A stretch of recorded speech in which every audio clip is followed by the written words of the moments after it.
Bismillah ar-Rahman ar-Rahim. Last week we started Iman and Kufr in regards to belief and disbelief. And we said that we will talk about a few sects within Islam. The first sect we're going to talk about is Qadianis. Who knows what the Qadianis are? Anyone? Huh? The Qadianis are the followers of Ghulam Ahmad Qadiani. They're his followers and he is the founder of this sect. Now this person or this individual, he claimed prophethood. So we have a basic tenet of faith. What's our basic tenet of faith? Yes, that our Prophet ﷺ is the last messenger of Allah subhanahu wa ta'ala, Khatam-e-Nubuwwat, what we know it as. So this person claimed to be a prophet of Allah. Nobody, once our Prophet ﷺ came, no one will come as a prophet after him. Okay. So he claimed prophethood, and what he did was that he blasphemed against many of the prophets of Allah, and you'll see it later on as well.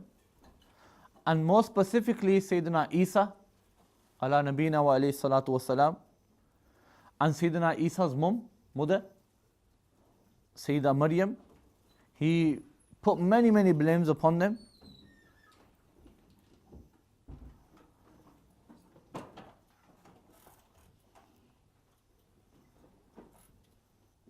But the author writes that the need of the time is that we make people aware of these things by actually quoting them. There's two of you, sorry. Which you go first and then. I just want to clarify something. Ahmadi and Qadianis here are the same thing. Go for it. It's not a question, but please can I have a pen or a pencil? I've left my pencil. Pen or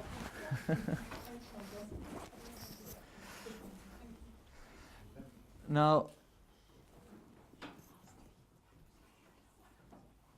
there's a need of the time now to actually present of who these people are and what they've said. So there's a rule, Nakle kufr, kufr na bashad, is Persian. Nakle kufr, relating kufr, as in speaking of the words of kufr, or relating a sentence which is kufriya, is not kufr. Yes? Meaning if you use a statement which is disbelief, that denies God, then to relate that to somebody as an example is not kufr. It's not kufr. So remember that rule. So because of this, you have to know who these people are, what they've said. Yes. Otherwise, they will take you for a ride and make you believe that what has been said about them or what you think they are, they're not.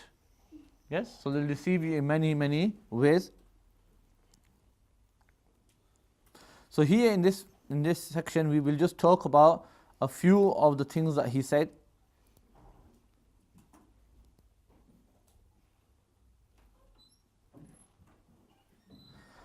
So one of the first things he did was that he claimed prophethood, and this is the first thing to say that he became a kafir, Mirza Qadiani. He became a kafir, and according to us, then because of this claimant, it's sufficient to say that he will forever remain in hellfire. Why? Because this is denial of the Quran. وَلَكِنْ رَسُولَ اللَّهِ وَخَاتَمَ النَّبِيِّينَ. Yes? So a straight denial of this verse. But he just didn't stay upon this though. He went further to say more things, that he started denying other Anbiya alayhimu salatu wasalam, falsifying them, and he took all this on to a point he's become an encyclopedia of kufriyat. I mean, he did so much things in his life in terms of disbelief that he has become an encyclopedia of kufr.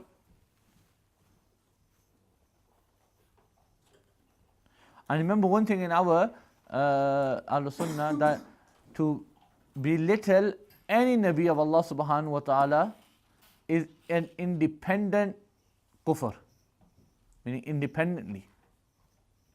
Remember that. Meaning it's not because of our Prophet sallallahu ta'ala alayhi wasallam, it's not because of other reasons. Yes? To deny any Prophet is a denial of Islam as well, independently.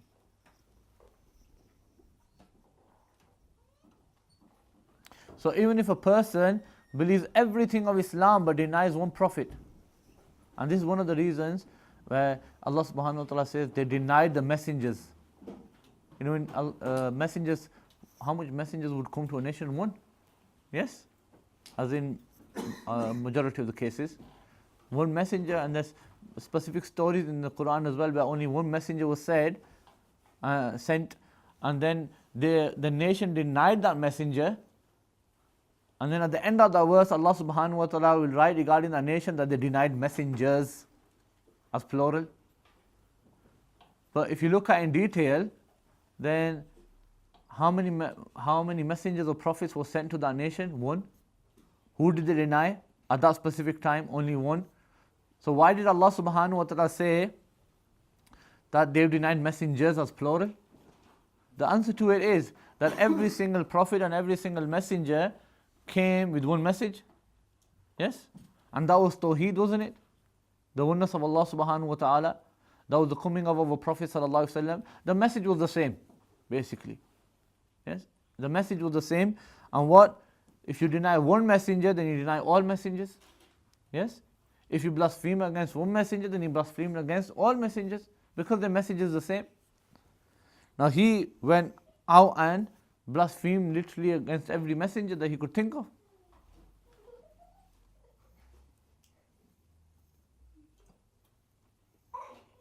Like Allah subhanahu wa ta'ala says, كَذَّبَتْ قَوْمُ نُوحٍ الْمُرْسَلِينَ.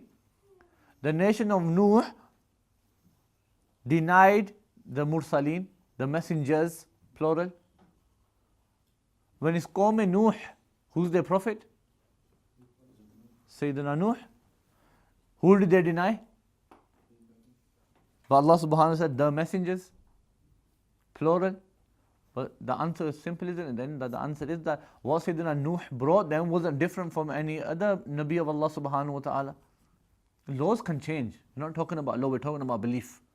The belief in Allah subhanahu wa ta'ala was not different from Sayyidina Adam all the way to Sayyidina Nuh, from Sayyidina Nuh to our Prophet sallallahu alaihi wasallam. So all the same, wasn't it?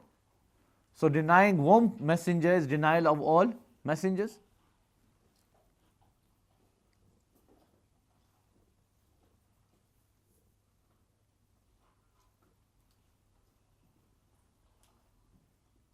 Now we don't have no doubt that this Mirza Ghulam Ahmad Qadiani was out of the fold of Islam. Yes? And we say he is a murtad, or was a murtad. Okay? And he left the fold of Islam. His followers that are there now, who are born into Qadianism, we don't class them as murtad, we class them as disbelievers, non-Muslims. Yes, it's just a technical difference. A murtad is that person who accepts Islam and then leaves it. Yes? So Mirza was Muslim and then he left Islam. So he was the murtad, he claimed prophethood. Then his followers at his time who were Muslim and left Islam to adopt his religion, they were also murtad. But those people who are born into Qadianism now, yes, generations have passed down on there. Now those people who are now born into Qadianism, they're not murtad, they are disbelievers, kuffar. I'm going to ask you, so what proof does it bring to justify that he's We're going to go through that. We'll go through that. Well, according to there's no proof for him. Yes? They say he's Isa salam, Yes. instead of actually second. Yeah. We will talk about that. He was a very confused individual. Okay? Confused about a lot of things. Meaning I've read that he claimed that he was prophet. Then at one point he claimed he was God in his life. Yeah. Then he claimed that he was pregnant. And Then he claimed that when they asked him about where he gave birth, yes. Could there be a possibility he was insane? What's that? Like he was just mentally. Yeah, mentally far gone. Yeah. Okay, but a very intellectual far goner. Okay, meaning he was speaking. Some of his writings, obviously, he's speaking logically, isn't he? Yes, which you wouldn't expect a madman to do. So yeah, when they asked him that, where's the child and things like this, he said, I gave birth to myself. Okay, so and like this, he did lots of things. So the things that we mentioned will be kufriya, and know that they are disbelief as well. So look at he has a book called Izala Awham. He says in there that Allah subhanahu wa ta'ala in Brahine Ahmadiyya, if I don't get this wrong, then Brahine Ahmadiyya is like their sacred book. Okay?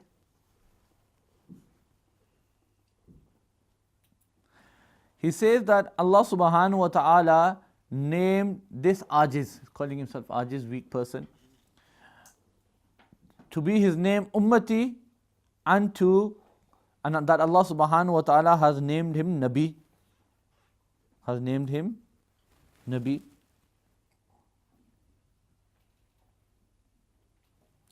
So here he's saying that Allah subhanahu wa ta'ala has called him Nabi.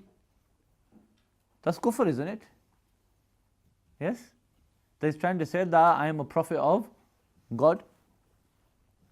In another book, a book called Anjam Atham, he says, O Ahmad, referring to himself, your name will be complete before my name is complete. But who's saying this according to him? God is saying this. Yes? God is saying to him, according to him, that your name, O Ahmad, your name will be complete before my name is complete.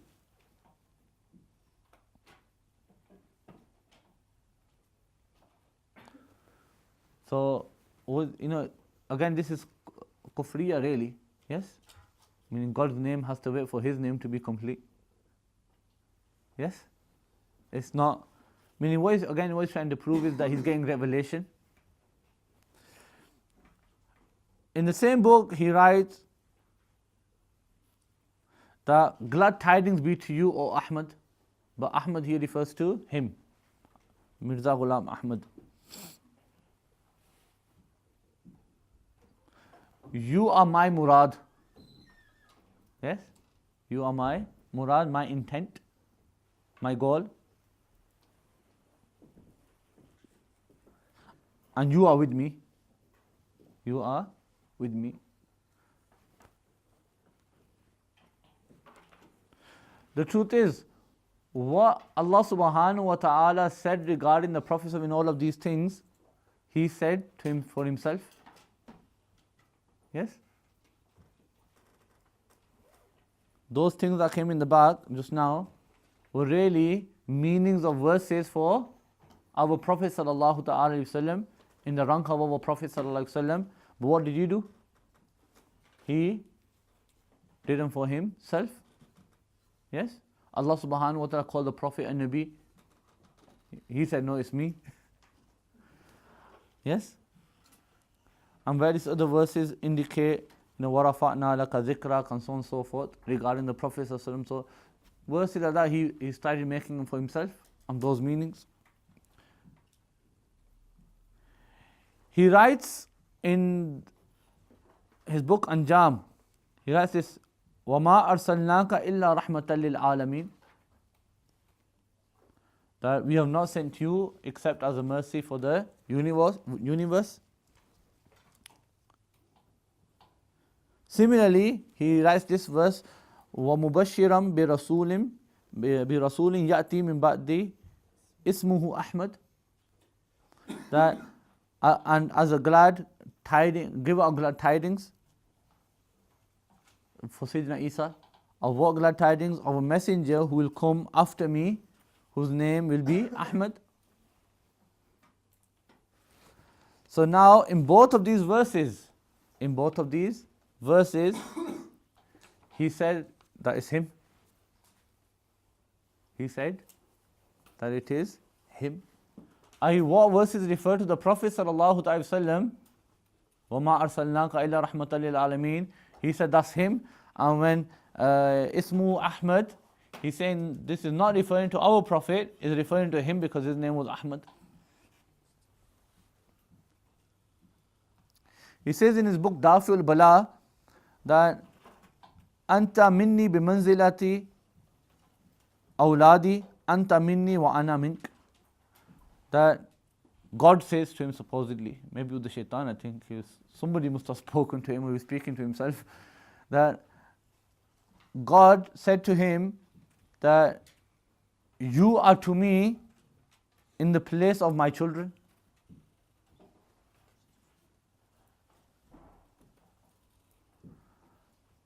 Anta minni wa ana mink. I am from you and you are from me.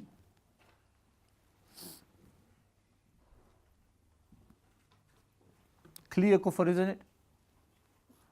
In his Alai Oham, he writes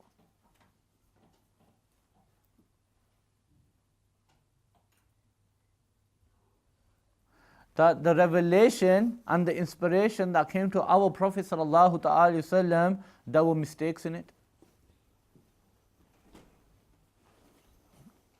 These are things he writes, astaghfirullah.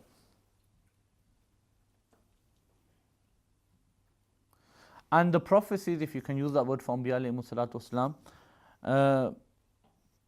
that Sayyidina Musa gave, they never occurred. What is he trying to say?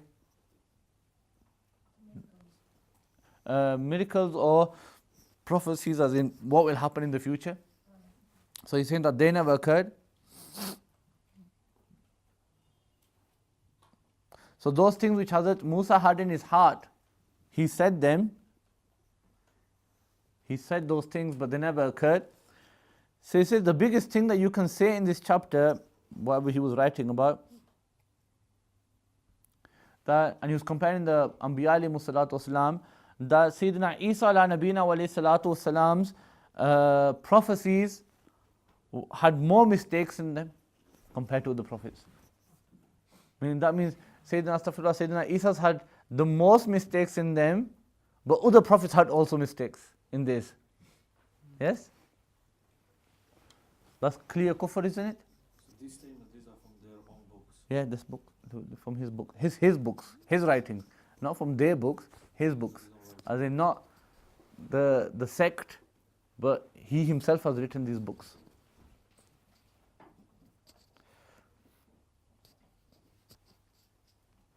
In Izalai Oham, he writes that in Surah Baqarah, which talks about the man who was killed, yes, and they were meant to get the cow, get its blood, and then put it onto the man, and then the man will be revived, okay, and then he'll tell who killed him.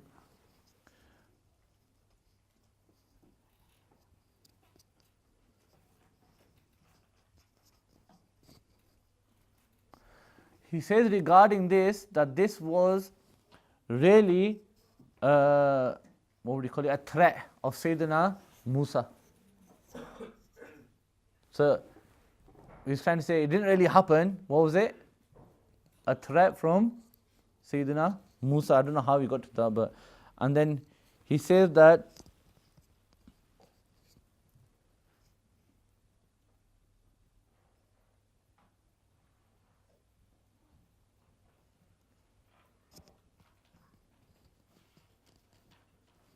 or it was an illusion. Yes? Astaghfirullah is calling Sayyidina Musa an illusionist. Yes? Or hypnosis, or something like this. That what is that the Masmar Yazm, which is, as he translated that in English? No, I think it's just Is it mesmerism. mesmerism? Yes? I can only think of like hypnotism or being an illusionist, but the definition of it is that Magician. yeah, like a magician, but whatever's in your heart, yes, you get it from your heart to the other person's mind and control his mind. Yes? So you take control over their thoughts, their khiyal. Yes. So is that so? Is Astaghfirullah is saying Sayyidina Musa was that? Yes. You know those mind games that people sometimes do. Yes. Astaghfirullah is saying that Sayyidina Musa ala nabina wa salatu wasalam was doing that. In the same book, it says regarding Sayyidina Ibrahim,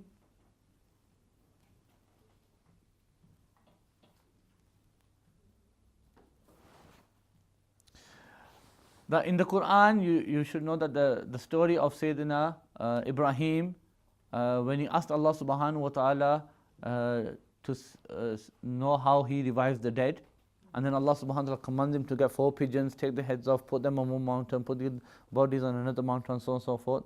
Yes? And then he saw that they come together, and then when Allah subhanahu wa ta'ala asked him that, why do you want to see this, do you believe? He said, just for tranquility of my heart. Okay? He says all of this, yes, again, was that where you mesmerize people or make people believe what you believe in your heart, yes, which means it's false then, isn't it? It didn't happen. Yes? Again, it's not a big blame for Anbiya alayhimu salatu wasalam. Again, it's kufr. In the same book, he says,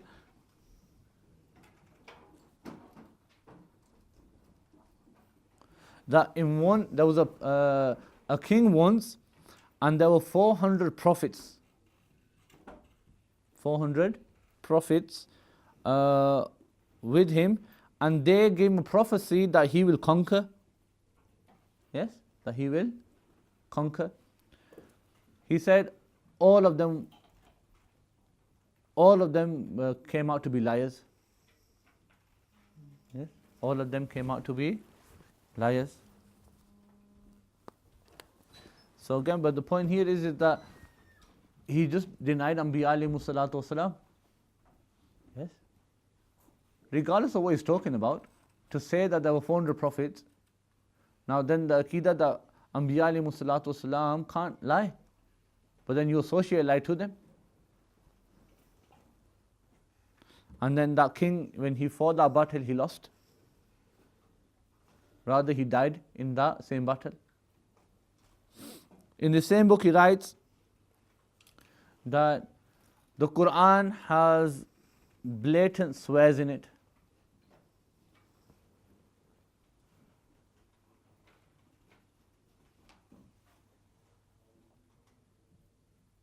And the Quran uses harsh language. Yes? Again, this is no doubt that this is kufri according to us. In Brahine Ahmadiyya and in his book Izala, he writes that Brahine Ahmadiyya is the word of God. That is kufr in itself. Yes? Because Quran is the last book as well. Nothing will be the word of God in terms of revelation.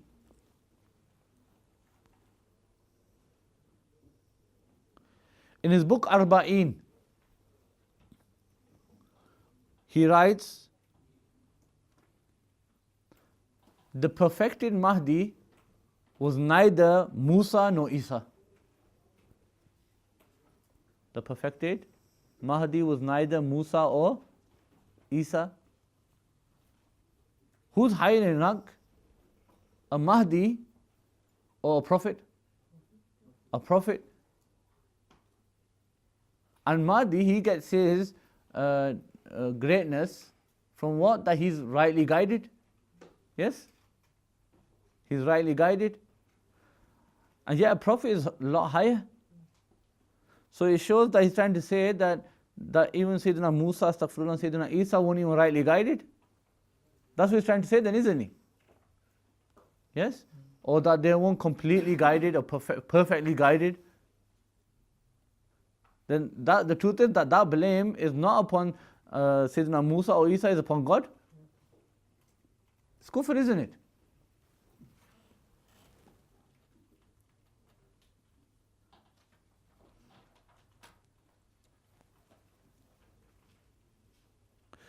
And straight after this he writes that for these Anbiya to be ulul azam, we did ulul azam in the Baqarah Surah, didn't we? Yes, those few prophets of Allah subhanahu wa ta'ala who are superior to all of the prophets. He writes that these ulul azam, Sayyidina Musa and Sayyidina Isa being part of them, for them to be guides is to one side. They had not even fully come onto the path. That's clear kufr, isn't it? He's trying to say that, for them to be guide of the people, yes, put that to one side. We won't talk about that. Let's talk about if they're on the path themselves. Meaning, are they guided on the path themselves? Meaning, he's trying to say that they won't. That's kufr as well.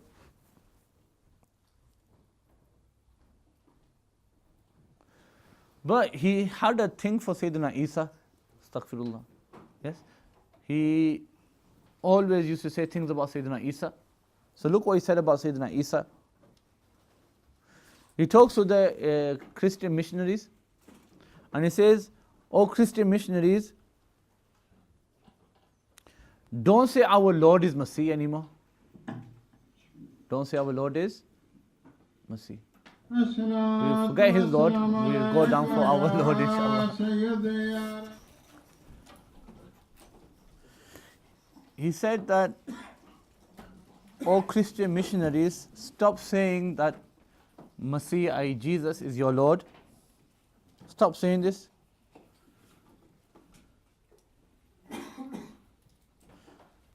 Now why should you stop saying this? Why? Because that today there is someone amongst you who is greater than Jesus." But who is he referring to? Himself? Is he referring to himself? He says that in another book, in another part of the same book, he says, in his book Mi'yar, he says, Allah subhanahu wa ta'ala promised the nation a Messiah, or sent the promised Messiah.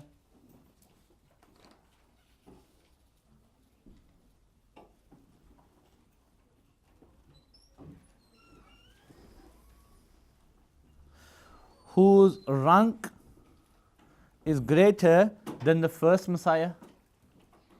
And the first Messiah he's referring to Sayyidina Isa. So he's saying his rank is greater than Sayyidina Isa's. And the second Messiah is called Ghulam Ahmad. That's him, isn't it?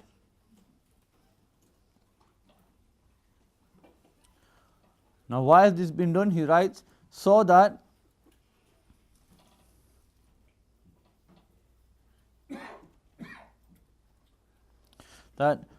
the Christians can know, and this is an indication to the Christians, that how can the Messiah, the first Messiah, be God when he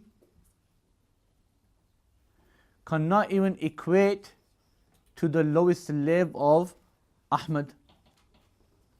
To the lowest slave of Ahmad. Meaning that's him, isn't it? If you do it literally. But then, he can't equate to Ahmad himself. Meaning, what kind of Messiah is he? That the one who follows Ghulam Ahmad Qadiani, that Messiah cannot even be equal to him. Clear kufr, isn't it?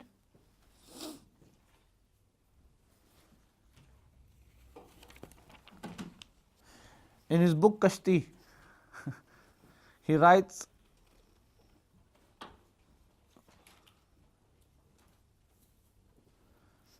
the example, I want a nice word from Masil. What was he written? No, before that? Yes. He's wrote Masil. The word Masil, the example or the liking of Musa is better than Musa. And the liking of the one who is similar to Isa is better than Isa. That's kufr as well, isn't it? Yes? First of all, creating a liking for these Anbiya alayhimu salatu wasalam, and then saying that that second liking, who could be a non-prophet, is better than them. In the same book, he writes, Allah has given me the news that the Messiah, the Muhammadi Messiah, is better than the Muswi Messiah.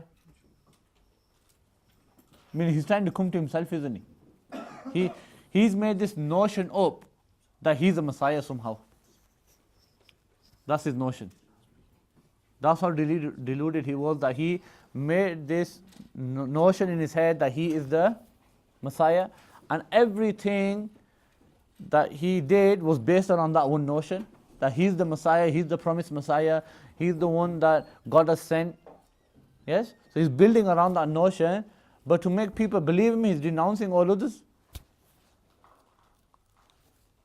In Dafil Billah, he writes that God tells us that, look,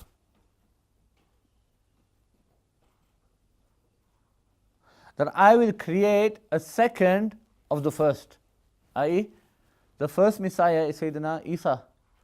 So he's saying in his deluded mind that God is saying to him that I will make a second one who is better than the first one. And who is that second one? That's Ghulam Ahmad. Ghulam Ahmad.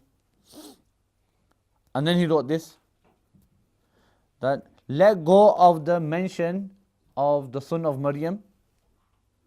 Better than him is Ghulam Ahmad, referring to himself. That's disbelief, isn't it?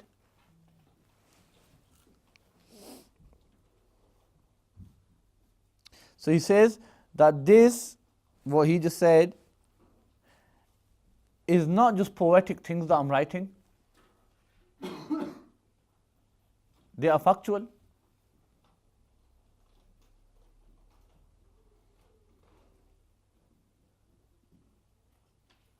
And he writes that if you want to experience it, and if you don't find that God's support is towards me is greater than the support to Sayyidina Isa. Yes? Then he says, you can call me a liar. Or he says, to main jhoota hu, then I'm a liar. Well, you are a liar. Simple, isn't it? Okay? Basically what he's trying to say is that if you want to experience it, then see how God supported Isa, and then see how he supports me. Have you seen how he supported you? God didn't support you. So then he just proved himself wrong, hasn't he? In Dafil Billah, he writes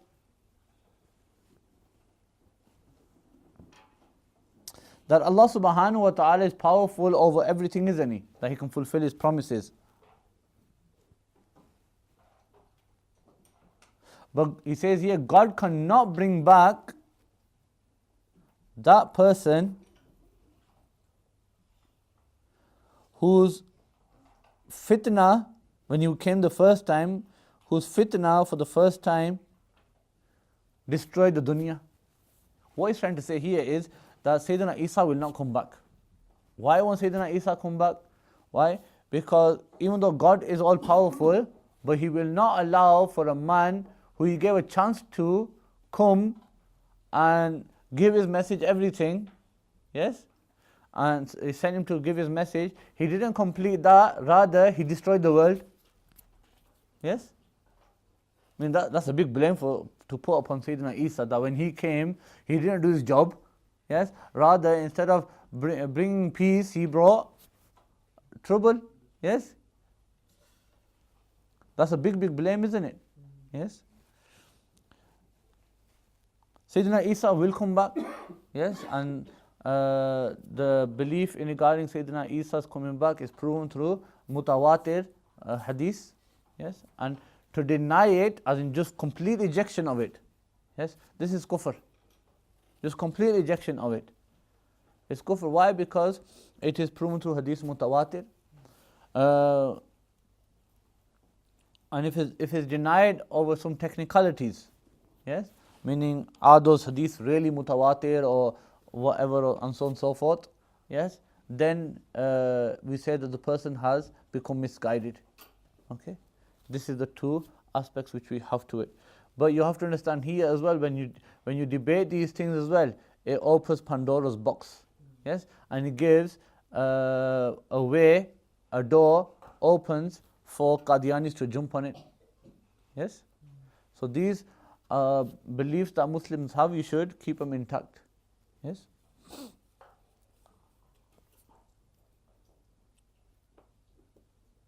He writes in another book of Anjam, which we mentioned earlier,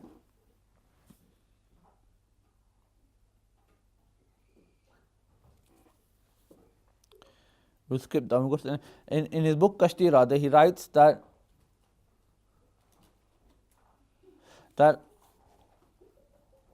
he takes a note by Allah subhanahu wa ta'ala and says that if Masih ibn Maryam, Sayyidina Isa, was to be in my time,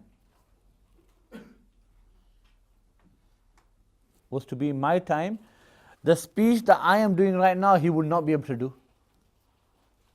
Astaghfirullah, blame upon Sayyidina Isa. Without doubt, he will not be able to do it. And those signs which appear from me, he would never be able to show them. A blame upon Sayyidina Isa. He's trying to say, I'm greater than Sayyidina Isa. In his book Ijaz Ahmadi, he writes that the Jews, in the matter of Sayyidina Isa and in the prophecies of Sayyidina Isa, have done such strong objections that we are also amazed or baffled in what the answer should be. I.e., what the Jews said that Sayyidina Isa is not a prophet. Yes? When Sayyidina Isa came and they denied Sayyidina Isa, Mirza is saying here that those Jews did such objections, so strong objections, that there's no answer to them. What does that prove then? According to his deluded mind, that Sayyidina Isa wasn't a prophet.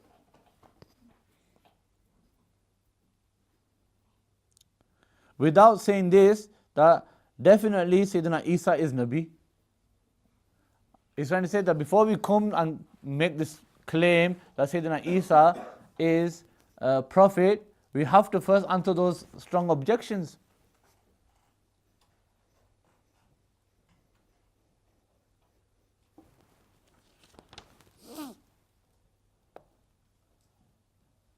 Look what he says next. He says that you say that he is a Nabi of Allah. Why? Because the Quran has declared that he is a prophet. He says, rather, and there is no other dalil that he was a prophet, rather to say that his nubuwwat was flawed, i.e. that he wasn't a prophet, there are many, many evidences upon that. Meaning for Sayyidina Isa not to be a prophet, there are lots of evidences in comparison for Sayyidina Isa being a prophet. Kind of deluded, isn't he? That's kufriya as well. So he's trying to say that those objections that the Jews made, they were correct. There's no answer for them.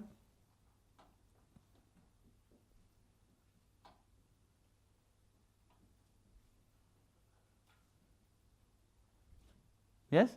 And now is actually a blame on the Quran as well. Because when the Quran proved the prophethood of Sayyidina Isa, yes, he's saying that they're not strong answers. So he's saying that God couldn't even answer the Jews in regards to the matter of Sayyidina Isa. That's what it boils down to, doesn't it? How do we know that Sayyidina Isa is a prophet? Through Quran foremost, isn't it? Yes? Allah subhanahu wa ta'ala told us that Sayyidina Isa is a prophet. Now, there were objections, yes, Christian objections, Jewish objections. Allah subhanahu wa ta'ala removed them in the Quran. But Mirza is trying to say that even those answers are not sufficient. In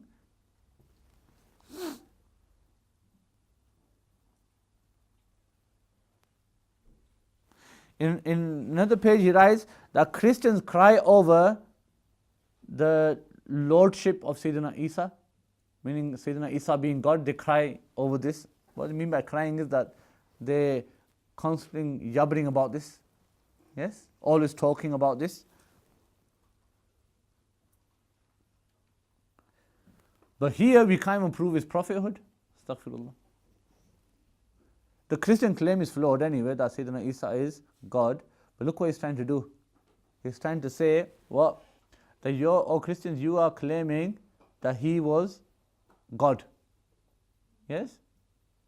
But what he's saying is, that how can you get to being God when he's not even a prophet? Yes? I mean, he's trying to say he's not even capable of being a prophet, so how have you taken him to be God? Kufr, isn't it? You just had a question, Sayyidi. It says that, is Messiah referring to Isa alayhi salam as a messenger? Messiah? Yes and no. Because of the word. It's a technical word, Masih in Arabic. Because we also use Masih ad-Dajjal. So it doesn't have to, we can't call Dajjal a prophet or a messenger, can we? Yes? So using the word Messiah doesn't actually, in its literal sense, doesn't have to mean that it refers to prophethood or messengership. He says regarding Sayyidina Isa, that Sayyidina Isa would get shaitani ilham, devilish inspiration. Yes? And somehow he believes for himself that he's getting some kind of angelic or God knows what kind of inspiration himself.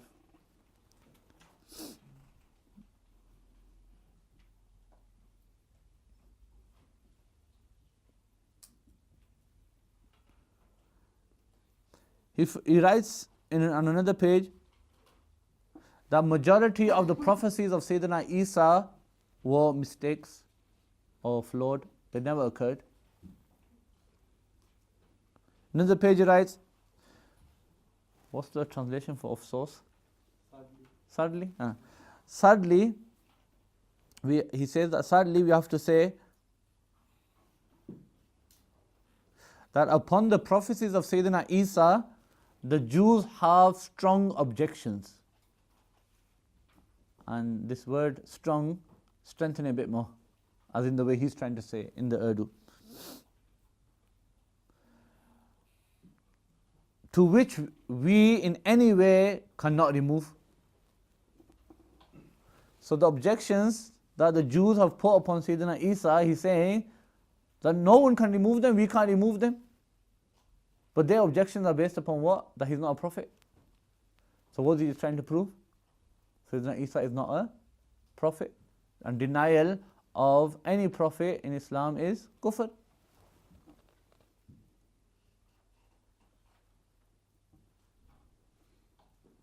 He says, he writes this himself, that where should we take this matam? Yes? This sorrow and this death, where should we take it to? This funeral. And what's that? Sayyidina Isa ala nabina wa salatu wasalam, 3 of his prophecies were clear lies. So he's calling Sayyidina Isa a liar, astaghfirullah. And so on and so forth. I'm getting sick of it now. Okay? I don't think I'm going to go through it all.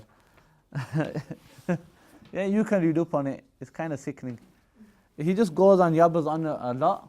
Yes? So the hukum is simple. Man shakka fi azabihi wa kufrihi faqad kafar. The one who doubts this man's punishment and his kufr is a kafir himself. Simple. This guy is a kafir himself. He's going to be burned in hell forever and ever and ever and ever and ever. And whoever doubts his kufr, Mirza's kufr, this sect's kufr, and doubts their punishment in the hereafter, then that person has done kufr himself. Yes? Why did he pay so much attention to Isa alayhi salam then? Because he was, remember, in his deluded mind, he had a notion that he was a Messiah. So he had to deny Sayyidina Isa because as Muslims, we believe that Sayyidina Isa will come. Sayyidina Isa will come. So he had to deny Sayyidina Isa completely, say he's better than Sayyidina Isa for, I don't know which type of people, but for people to believe that he was the promised Messiah. Yes? But why go against, after Christians? This shows how clever he was as well. Yes? He knew the masses of Muslims would follow him. Yes? But where the missionaries were working. He went against the missionaries, but he saw where the missionaries were working and how people were easily following those missionaries. So he targeted those people then, who maybe weren't full on Christians. They were slightly maybe torn between Hinduism or Islam or Sikhism or something like that, between these religions. Yes. So he played with them, that if these missionaries have half worked on them and made them believe in a God at the least, then he was there to say, no, Isa's not God, he's not even a prophet. Yes? I'm the promised Messiah that these lot have been talking about. Because you have to understand, in his time as well, there was a lot of this, the Antichrist thing going on, that he's going, saying that Isa is going to come. That's how missionaries work anyway. Yes? That, you know, you're only going to be saved if you take Jesus to be your Lord and so on and so forth. Yes? They do that malaki, don't they? Now, he played with that as well. Yes? But it's simple hukam that whoever denies him being a kafir is a kafir himself. Simple. Yes? The second batch are the Rafizis. Okay? I'll just make it clear in this as well, the Qadianis are of two types, two breeds. There are the normal Qadianis, yes, what we just been refuting, and then you have the Lahori Qadianis, yes, they were offshoot, yes, they are both kafir according to us. They are both kafir according to us, even though they are offshoot and they have. What's the difference between both of them, or just the same thing? Just two guys didn't get along, so they separated. That's what it boils down to. But then the main group actually got the fatwa like that they're kafir and things like this. But the second one decided to break off and do some technicalities in terms of the fatwa. So they thought that they won't come under the fatwa. But majority of Muslims in the subcontinent, ulama, still class them as kafirs. They're still under the same fatwa. And they are kafirs. The truth is, they still accept him to be a promised Messiah at the least. Yeah? Even though they might play about, the Lahori Qadianis might play about with Mirza not being a prophet or something like that. He never claimed it, whatever they say. They do taqiyya as well. A lot of Qadianis will lie to your face blatantly. Yes? So the Lahoris did that a lot. Yeah? They do it till this day. So they lie to your face. So what they try to do is they say that he never claimed to be God. Yes, he never claimed to do this, he never claimed to do that, but his books speak for it themselves. Now, you might say, okay, but do they really come under the fatwa? Yes, they do. Why? Because they believe in the guy himself, and the guy wrote himself that he's a prophet. Do we just read his statements? Yes. So when you believe in that guy, then you yourself are part of him, aren't you? Yes. It is a weird cult. Yes. It's a really weird cult which has got a stronghold. Yes, a stronghold, because it feeds on the poor. This is where we as a people are really weak. Yeah? Whereas we'll only wake up to do charity work when something big happens. Yes, Pakistan's a disaster at the moment, but nobody could care less. Yes. I'm talking about us. Nobody could care less. There's lots of poverty in Pakistan, lots of things going on in Pakistan, but nobody cares less. But we'll wait for something like a war to go on, yes, and then we'll remember the people of Kashmir. Yes? For example, Jammu and Kashmir is devastating if you ever read up on it, and I do ask you to, the Kashmiris here should read up on it anyway. Okay? And read up on it and see what goes on there. Yes? Now, same thing with, for example, we wait for a war to break out in Iraq, yes, and then realize the history, yes, then a war to break out in Syria, and then somehow everybody becomes an expert on Syrian politics, yes, or Yemeni politics, yes, everybody becomes an expert. For example, if somebody asks me about Syria, I've read snippets, yes, this is how this party came in, and his father did this, and now his son is doing this. Snippets, but I don't know how the ulama have dealt with politics in Syria or whatever. I've heard snippets, but that does not mean that I'm an expert on it. Yes, but for some reason, when a war breaks out, then every Tom, Dick, and Harry is an expert. Yes, which is wrong. If you ask about the Yemen war, then I have no idea why they're fighting over there. Yes? Yes, I can make my own ideas. Yeah, it's really a war between Saud and Iran. Yes? But does that mean that's factual? No, it doesn't, because I don't know much about the politics there. Yes? It could have been that Yemen has asked for Saudi's backing. I don't know, it could be anything. Yes? Now, and other wars that you have around the world, yes, you don't really know the political thing, especially against Muslims. I tell you the truth, majority of our Kashmiris are blind in what's going on in Kashmir. Yes? They are totally blind in what's going on in Kashmir.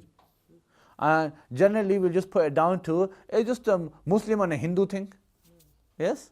It's just Hindus doing all of this. But the truth is, it shows that you're blind to the fact that what's going on. Partially it might be, it is as well. But it doesn't mean that that's the whole truth as well. Yeah? But where, as you as Mirpuris, where do you stand in this whole fiasco? You know, where do you stand with Jammu and Kashmir? Are you with those people, or are you with Pakistan, or what are you with?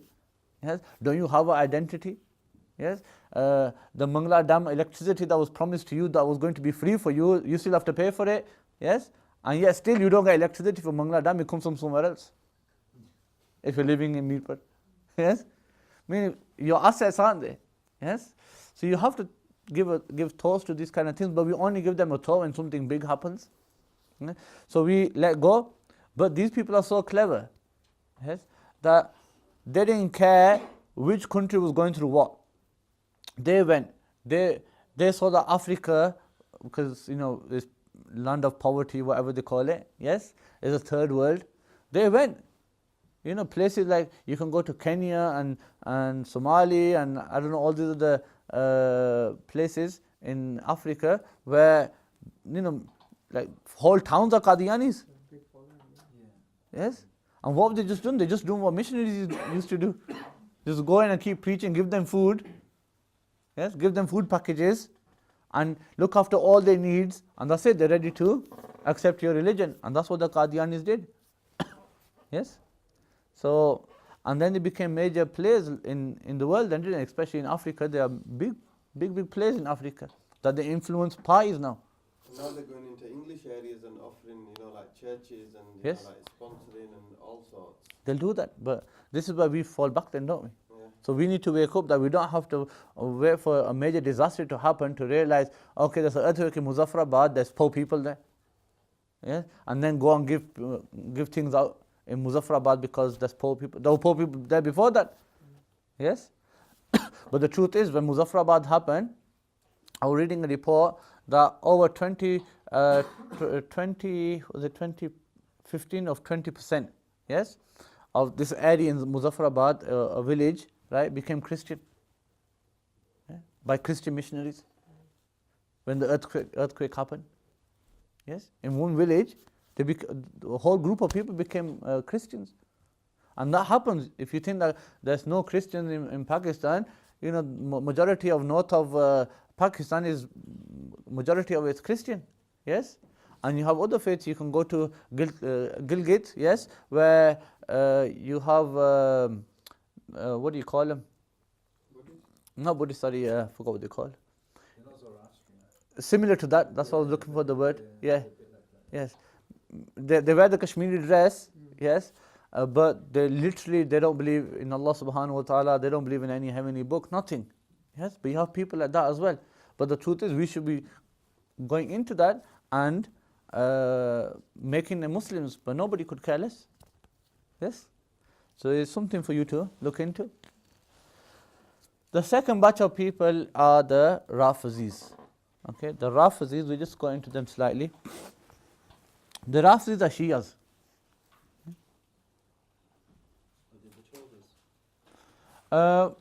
When we say Rafizis, we class them as all as one. Yeah, 12ers, 11ers, 6ers, they're all the same. Okay. What about these next to McDonald's? They're like next to McDonald's. That's a nice sign for them.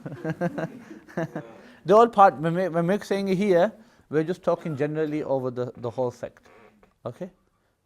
Over the whole sect. We're not making distinction between this one, this one, that. It's just a whole, the Rafizi camp. Okay?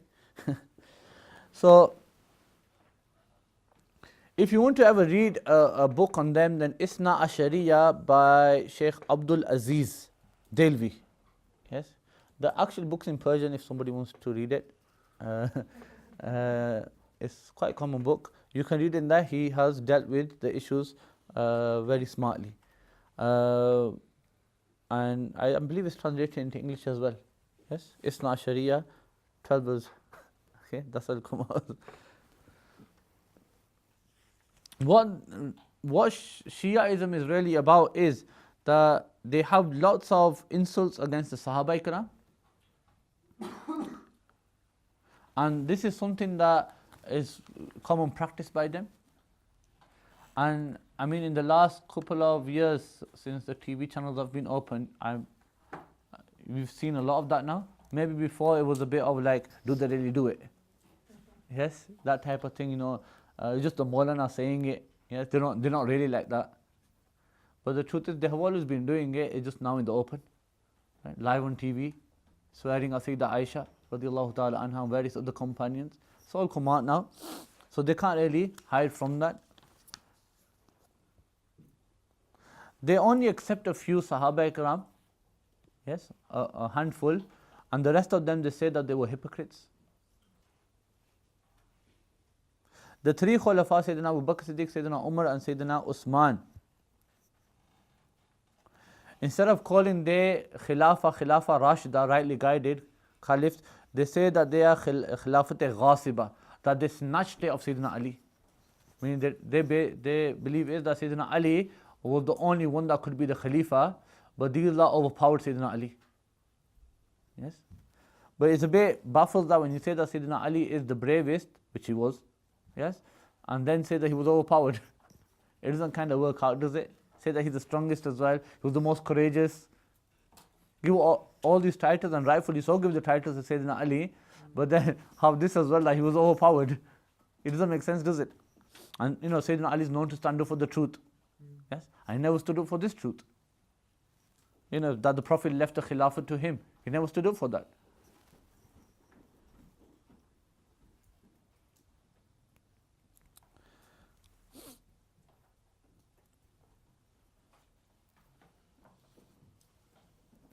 And this works against them as well, because Sayyidina Ali Karamallahu Wajhahu Kareem did bay'ah on the hands of Sayyidina Abu Bakr Siddiq and Sayyidina Umar. So are we trying to say that a guy who was a munafiq, a hypocrite, and in the Sahaba's time a hypocrite was out of the fold of Islam? Yes? So a person who's a hypocrite, would Sayyidina Ali give his hand to him and make him his leader? It kind of goes against it, doesn't it? And the whole concept of Shiaism falls down then, because on the other hand, you say that Imam Hussein was so brave that he stood up against Yazid, couldn't accept Yazid to be a leader, a Khalifa. Yes? And that in his place is right. Sayyidina Hussein didn't have a need to accept him as a Khalifa, and Yazid was not worthy of being a Khalifa. Yes? But then to say that there and say that the father was suppressed by Sayyidina Abu Bakr Siddiq and he couldn't stand up for the truth. It doesn't work together, does it?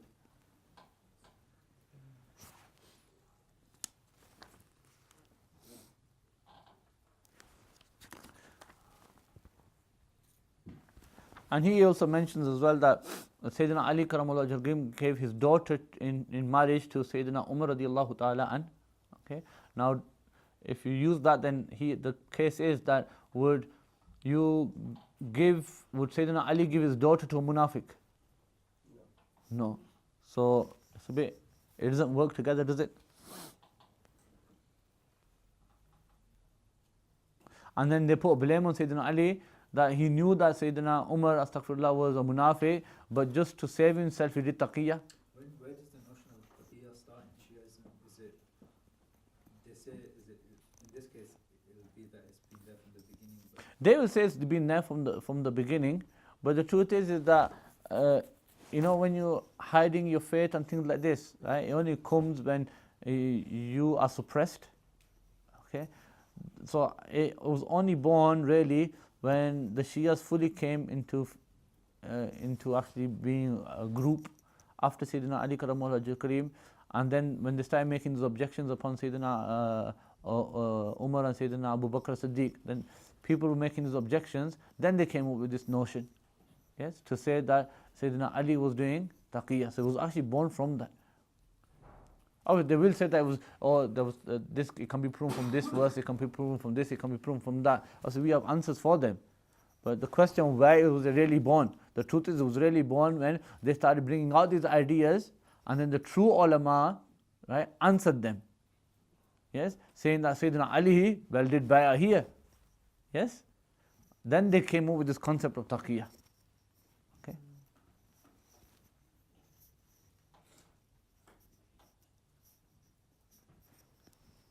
And then it's calling Sayyidina Usman a munafiq. Now here, the Prophet gave two of his daughters, one after the other, to Sayyidina Usman. Zunnurain. Now, does that make sense, does it? So, I wonder how they answer these points. And like that, you can see what they have. And one of their beliefs is that for Allah subhanahu wa ta'ala to do aslah is wajib. Meaning, whatever is beneficial to a human, Allah can only do that. Yes? But that aqidah goes against what we've said in the starting, that God is not restricted by anything. Yes? Meaning, are God's actions restricted, that He has to do something? No? So then you understand here that this aqidah is kind of flawed.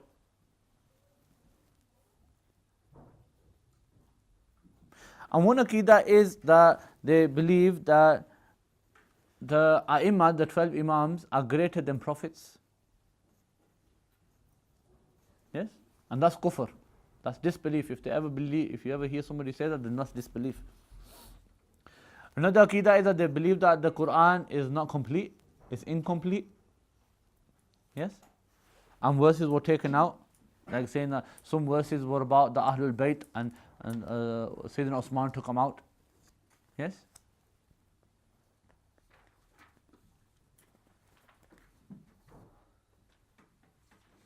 But the baffling thing is that this Quran was compiled before Sayyidina Ali's time, wasn't it? Yes? And then Sayyidina Ali carried it on as well. So we're saying that Sayyidina Ali, who stands for the truth, did not say that these verses were in the Quran. They might object and say, no, he was suppressed. He wasn't suppressed in his own time.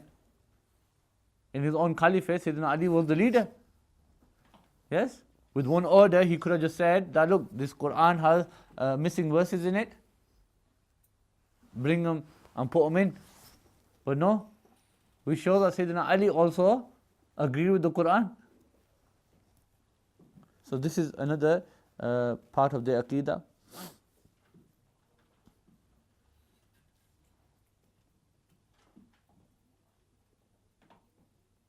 And like that, you can see some of their beliefs in regards to this. We'll talk about Wahhabis next week. We'll do the hadith of the pond next week. Hadith of the? Pond, because that's the one that when I've spoken with them, they always like talk about that and then we'll start. Sorry, you confused me. I'm not sure exactly how it goes. Bagh Fadak. Yeah, I think Okay, it's a garden, not the pond. that's what one of them Yeah. Or you're on about Ghadir Kham. That's the pond one. Man kuntu mawla fahaza aliyun mawla. Yes? You're on about that one? Yes. We'll talk about that sometime, inshallah. Is any of the Shias from the lineage of the Hazrat Ali alayhi salam? Yeah, there can be. A lot of them say they're all Ahlul Bayt. Yeah, they all say that they're all That's the Ahlul Bayt, default but position that we're all Ahlul Bayt. yeah, but you just check the lineage. But I would say majority of them are not Ahlul Bayt. You might find a few that have gone that way. Yeah, but you generally find them to be people who are on borderline, meaning they're caught between Sunnis and Shias. And then many of the awliya Karam believe that the true Sadat repent before they die. Even though that they might live their life as a Sayyid, because of the connection of the Prophet, they will repent from being Shia. P. Jamaat Ali Shah used to say that. Yes? So we'll stop on that one. Go for it. General question. A lot of us now have friends who are either like non-Muslims or friends from other sects. We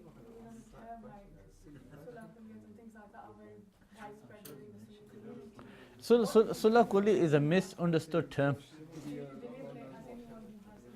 No, that's wrong. That's extremism. To have friends of your sex. F- f- Should we keep that friendship? You know, friend in terms of what you're using it as is in the sense that you just have a professional relation with them. Yes, you're working with them. Can we just quiet down on this side? Have a professional relation with them in work environment, school, colleges, whatever. That's fine. There's nothing wrong with that. Yes. What the Quran says about having friendship with them is when you prefer them over Muslims. Yes, that's wrong. Okay. Tell them to quiet down. They can't hear on this side. That's fine. That does not come under Sulah Kulli. Sulah Kulli is that you believe that everybody is correct. I have an answer on it for Maulana Shariful Haq Amjadi. Yes, he was known as Mahir Rizviyat. They say he used to know majority of Fatawa Rizviyat by heart, as in he knew what was in it. He was a student of the author that we're going through actually. Yes, he's a student of the person who authored this book. He's been to this mosque as well. He used to live in the old rooms that were downstairs at one point. He passed away. Shariful Haq Amjadi, they know him as Sharif Bukhari. He wrote a commentary on Bukhari as well. He's from India. Now, he wrote clearly what Sulah Kulli is. Sulah Kulli's meaning is that you believe that every sect is right. Every sect is right. That's what Sulah Kulli is. Now, yeah. Yes, that's what it is. But Christians are right, Jews are right, they're all going to heaven. Yes? That's what Sulah Kulli is. And then if you come within Islam to say the sects within Islam are all right as well. Yes? Nobody's wrong. Then that is Sulah Kullism. Yes? But this broader meaning that people are given it, that if you're sat on the bus with somebody and he's a Christian or a person who practices universal religion. Yes? And there are people like that. Now, you're sat with him and you just had a friendly chat with him and that's it, you're Sulah Kulli. No, there's no such concept in Islam. Yes? The Prophet ﷺ used to visit Jews. That's called Jahiliyyah. That's called Jahiliyyah, yes. The Prophet ﷺ used to visit Jews.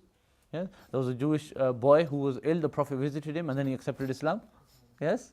So point is they've taken it out of context. Yes? And truth is we should stay away from people like that, even if they are Sunnis. They do Menards and stuff, and Sunni ladies go to their gatherings. Are we allowed to eat in their houses? Who's that? The Sulah Kullis? The Shias. Oh, the Shias. Yeah. Eating in the house is, I don't know, if it's halal, then eat it. You know, you don't turn down good food. You know, eat it. But obviously, we don't have that concept of boycotting in this country. When these sects arose in the subcontinent, then there was a concept of boycotting. Yes, so you don't eat from their houses or trade with them or do things like that. That was just to try to stop them. Yes, and not fund them in any way. Yes, but obviously you don't have that here. So those fatwas in terms of you can't eat from their houses or do this, or you can't buy from them, that's in a different concept altogether. That's in a different world, and that's India. Yes, and he is slightly different. Okay. Invite them to your house and do da'wah. Yeah, you can do da'wah. I mean, you always know that what you believe is the truth and what they believe is wrong. Yes, and if you want to do da'wah that way, then it's good. But you have to understand that here in the UK, families have become interlocked with different sects now. Yes, in the same house you'll have Sunnis and Wahhabis. Yes, and I've seen in the same houses now that the wife is a Sunni and the lad the Shia, or the opposite, and it happens. Yes. Now this is troublesome because how do you deal with it then? I can't eat from the person's house. Yeah, you're living in the same house. Okay, so the fatwa slightly changes in those aspects as it's eased. Okay, but having friendship as what we call friendship, as how scholars view friendship, is in the meaning that you prefer non-Muslims, as the Quran uses it, over Muslims. Yes, that friendship is haram. That type of friendship is haram. What we call friendship is on a social level. Yes, that I work with this person and I talk to this person, he's my friend. Yes, even though on the weekend or the rest of your life you probably don't see this person. Only time you see him is when you're going to work. Yes? I mean, that, you still call him your friend, don't you? You might call him a colleague, you might call him a friend. But you only meet the person in work. Yes? That does not mean that you have him as a friend, that you prefer him over Muslims. Yes? So you have to be careful about that. This Sulla Kulli term is widely used by people on social media, but used totally wrong as well, because they don't not know what Sulla Kulli is in that space. Sitting on a bus with a Christian person does not make it Sulla Kulli. Having a discussion with a person, a Christian person or a Deobandi person, does not make you Sulla Kulli. Sulla Kulli is part of a belief. Okay? Part of a belief that you believe that the other person is correct. Okay? So this saying that you sit with this person, that person, it never makes you Sulla Kulli. If Iman was that weak, then all of us are Sulla Kullis. Okay? Even the scholars. Yes? You go to their funeral, the Shia funeral. What's that? You go to their funeral. We don't go to the funerals though. Unless you're leading it. Yeah? But the guy has to be Sunni though, the guy who died. So Sunni scholar couldn't read the Shia. No, we wouldn't. So somebody in the neighborhood that's lived here all their life. We wouldn't read it. Because of the belief. The belief comes first, doesn't it? The belief aspect comes first. So we wouldn't read it. In that sense, knowing that he's Shia. Yes? So there's only you and that dead person there. Just bury him Just bury him. and hope for the best. That's what you do. You still should bury him, yeah? Yeah, bury him. Not leave him about. Yeah, we even if an atheist died, we still bury him. But in Sunni comment, That's a hard thing to analyze. We actually base it on the person's personal beliefs. Yes. So the truth is, because families are interlocked. Yes, and you might have a Sunni and a Shia. Yes. So what will happen is sometimes what we'll just do is analyze the person. Is he really Shia? Yes. Or is he just because his family is Shia, he's Shia? Yes. So then we can sometimes, in specific cases, we might just allow it. Or if there's already a marriage, we'll allow it in a specific case because they're already married and it can destroy a life. Yes? But we don't advise it. For whom would you refuse a janazah for? Like, What's that? for whom would you refuse it? Like what kind of sex? Or you have some people. Any sect that has kufriya beliefs. Simple. Any sect that has kufriya beliefs, but remember that I'm talking about people who are known to have these beliefs. If it's just general public, Tom, Dick and Harry, then they don't really come under this. Yes? You don't know who they are. What about Deobandi and Wahhabi? What category do they fall in? What category? We'll talk about them, they're coming anyway. They're coming next week. Yeah. Their delivery was late. We had a question. Do Shias have millions of gods? Do Shias have? Millions of like many gods that they worship? No. I've never come across it. Never come across that they worship gods like that. Oh. Right, we have 15 minutes, so we'll start the fiqh, inshallah. What chapter were we on? Half past. Voluntary prayer while sitting and praying the prayer. We did witr, didn't we?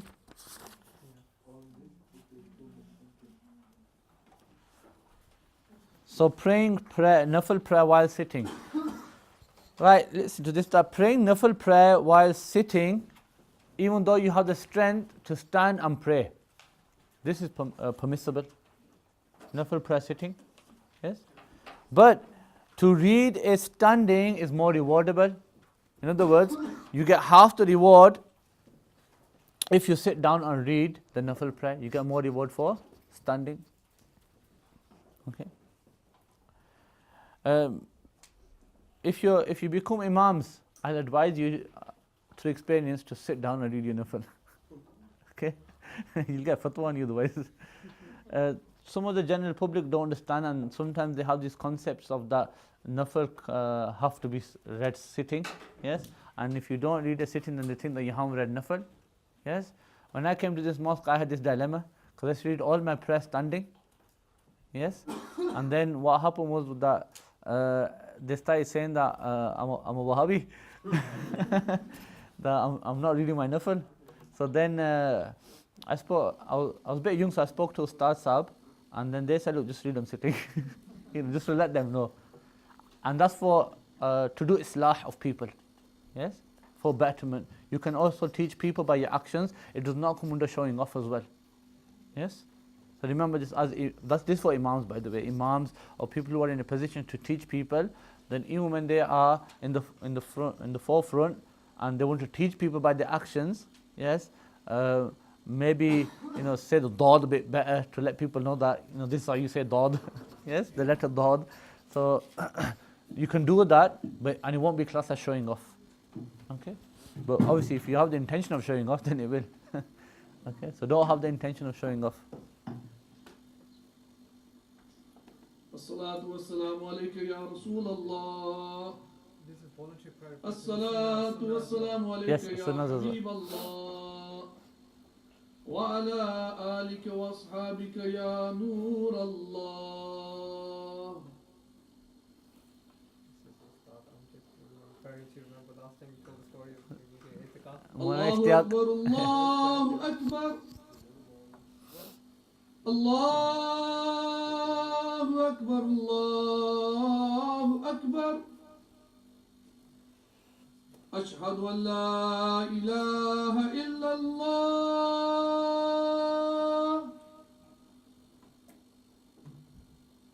أشهد أن لا إله إلا الله.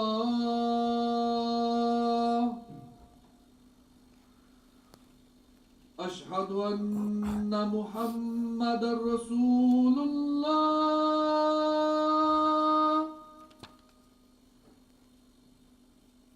أشهد أن محمد رسول الله.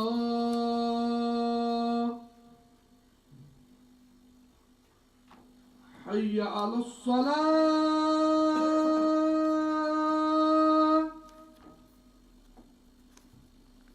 حي على الصلاة.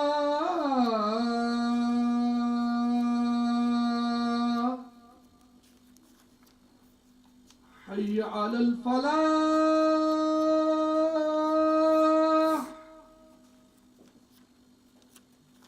حي على الفلاح.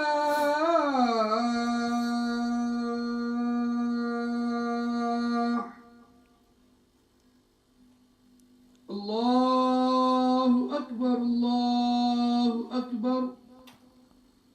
لا إله إلا الله.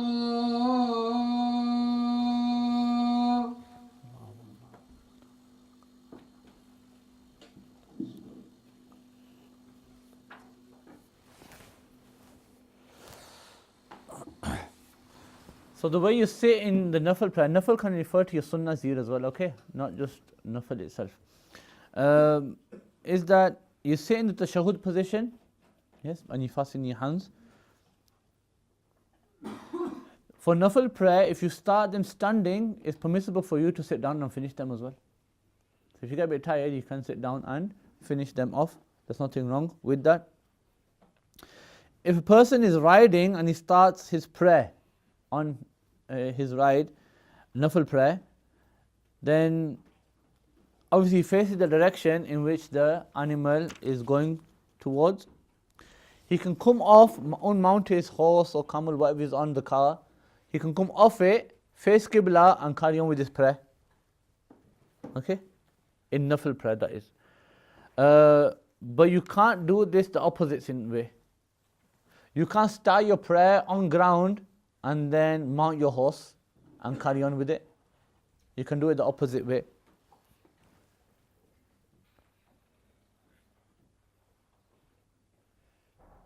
Imam Abu Hanifa said that the sunnahs of Fajr are different slightly. Imam Abu Hanifa used to mount and come onto the ground and then pray them. And the reason for them, that is because the Fajr sunnahs are close to becoming wajib, aren't they? So they're very emphasized sunnahs. So because they're close to wajib, and reading a wajib or farz upon a horseback or mounted is not permissible. You can't read them in a car. So then in this case, for the Fajr, sunnahs used to also come down If a person is reading nafil prayer, again when I say nafil I refer to sunnahs as well. If you're reading them and you get a bit lazy, then you can lean on something. Okay? And that's permissible. And it won't be makruh, but if you are tired. If you're not tired, then it's makruh.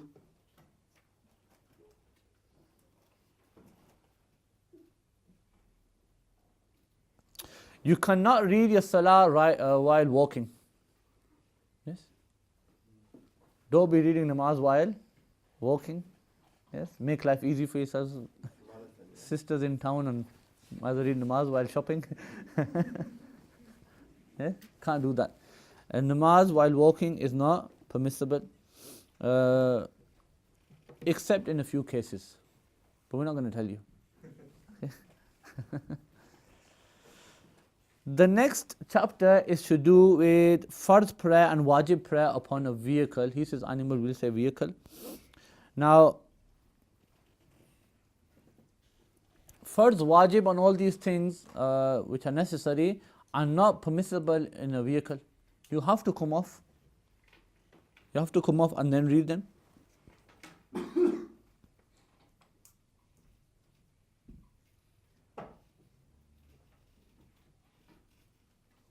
Okay, so you have to do that. Similarly, if you are, carriage, an old type of carriage that was put upon a camel back. If you're in that, if it's on top of the camel and the camel is walking, namaz inside is not permissible. But if that same carriage on top of the camel, if the camel is sitting down, and if that carriage has legs, they used to have legs on them, foldable legs, which they used to pull out. When the camel is sat down, the four legs you should then touch the ground. Yes? And basically the ground is holding the carriage up now, not the camel. If it's like that, when the four legs are touching the ground, then you can pray upon them. Yes? Because then it's just like reading in this room, isn't it? Yes, it's not touching the foundations are touching the ground, aren't they? Not you. So in that case, it would be permissible. So then in this, now you can read farz prayer. So if the camel is sat down, then you can read in it.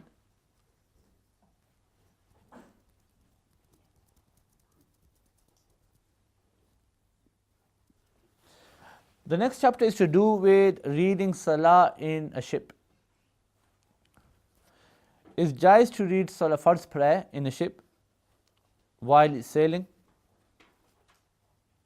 sitting without even excuse? Yes? Without an excuse. The question someone asked is that can you read all sunnahs sitting down too? Yes. But better to stand for the sunnahs.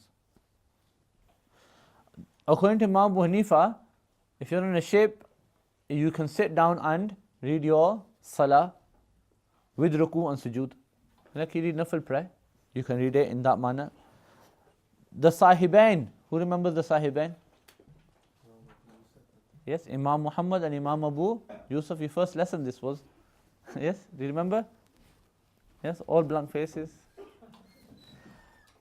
They said that it's not, meaning there has to be excuse. For example, that excuse could be dizziness of the ship. Yes? Seasickness, is that what it's called? Yes? Not being able to get off the ship. Yes? Then you can sit down and read on the ship. Yes? So it does happen, doesn't it? Who's been on a ship? Jamil's been on a ship. Remember what happened? Where was it? Dover to France? No, that was the other one. The first one, where we read namaz on the first one. Dover to Calais, yeah. We read namaz on that one, didn't we? Yeah. The Imam nearly went in that, didn't he? I was the Imam. The other one was a bigger ship, wasn't it? Was that 18-hour one? Yeah? How long were we on that one? 18 hours. Yeah, 18 hours without sleep. That wasn't that bad. The bigger ships, they're stable. You just seem like you're not moving. But the one that went from Dover to Calais, that you could feel every single movement. Yes, and it's quite bad. The point was I was about to leave Jamaat, and I think the ship turned or something, and I got dizzy. Yes, and look, the person was still doing Iqamat, so they kind of stabilized me. We read standing that time.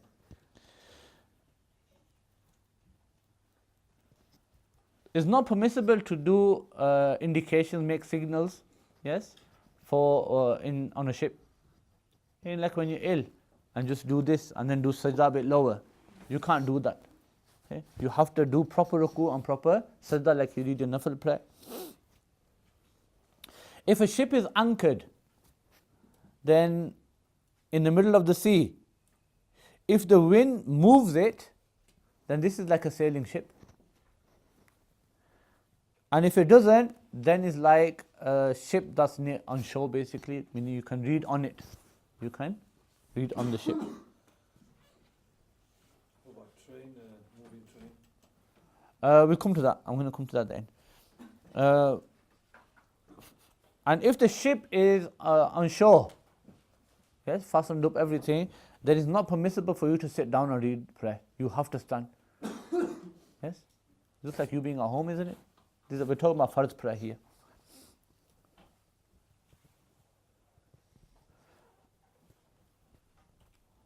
And if it's not possible for you to exit the ship, then you can pray. Face towards Qibla and pray. So regarding a train and an aeroplane, you can read namaz on it. And face the direction it's traveling in. But not on a moving car. Not in a moving car. Not in a moving car. You can jump out of that one. We'll stop there and we'll come back to it inshallah. So reading on a train is permissible. I think I told you this last time that I had an all answer on Essential Islam. If you ever do see it, then let me know, because I need to retract that. I changed my mind on it.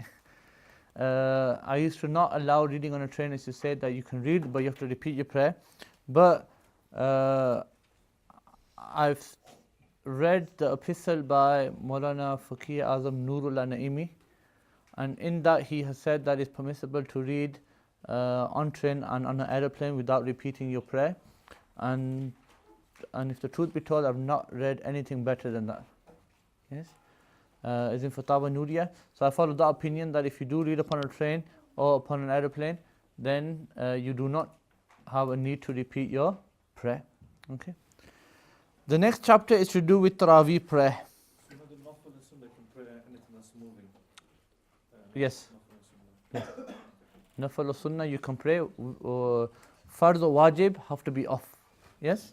But in train and in plane, they're permissible as well on there. Taraweeh prayer. Taraweeh is for Sunnah for men and women. Just the Taraweeh prayer. And is to pray with congregation is Sunnah Kifaya. As in if the community fulfills it, then it's fine. For women, obviously, it's best at home to pray Taraweeh prayer. The time for Taraweeh prayer is at Isha time, meaning you read your Isha and then the Taraweeh prayer starts. Okay? We do not read Taraweeh before Isha. Taraweeh is a follower of Isha prayer. But you can read your Witr before the Taraweeh. That's permissible. But you can't read Taraweeh before Isha. First, that is. Go for it. I have a random question. You know, if you're menstruating and if you do wudu, is it classed as wasting water? Make the intention that you're freshening yourself up. Then it's fine. No. If it's just not with no intention, then it's wasting water. But if it's just to freshen up, then it's fine. Yes.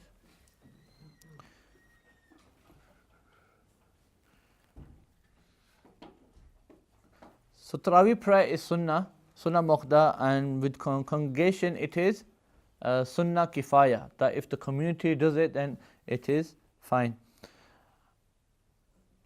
You can read your Witr before you read the Taraweeh, but obviously the Sunnah is that you read your Taraweeh first and then make the Witr the last thing. It's mustahab to delay the Taraweeh prayer to the last portion of the night. Delay the Taraweeh prayer till the last portion of the night. or to at least half the night. Yes? We were too lazy in the UK, we read it in the first part of the night.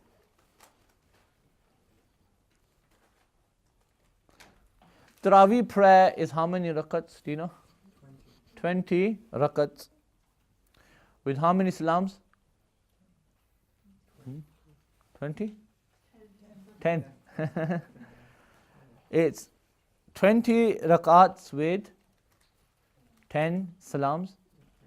10 salam. Well, if you count it as 2 salams, then it's 20 salams, isn't it? Yes? You do 2 salams in 1 salam, don't you? Yeah. Yes, in 1 taslim you do 2 salams. So if you do it, look at it that way, then it's 20, 20 salams. People save me with that. So,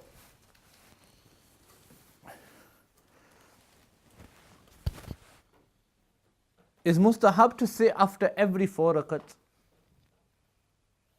After every 4 you read, don't you sit down? Have a break. Yes? They read something in that, don't they? What do they read, Danish?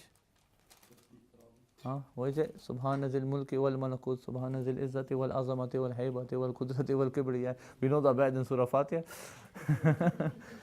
Point is that that's never narrated. No. Okay? But it's good to do something at that time.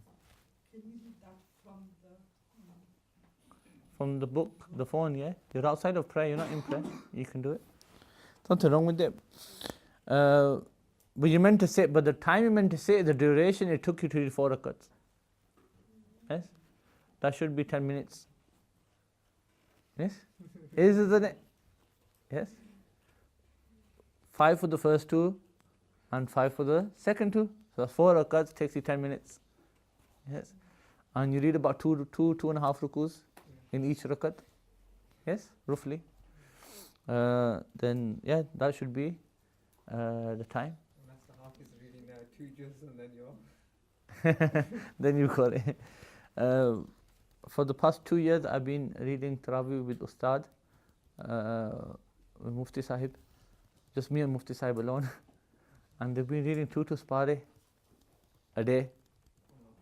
And in the first year when they did it, they weren't leading the Taraweeh, but they had to be there to do the talk between the Taraweeh and the Witr prayer.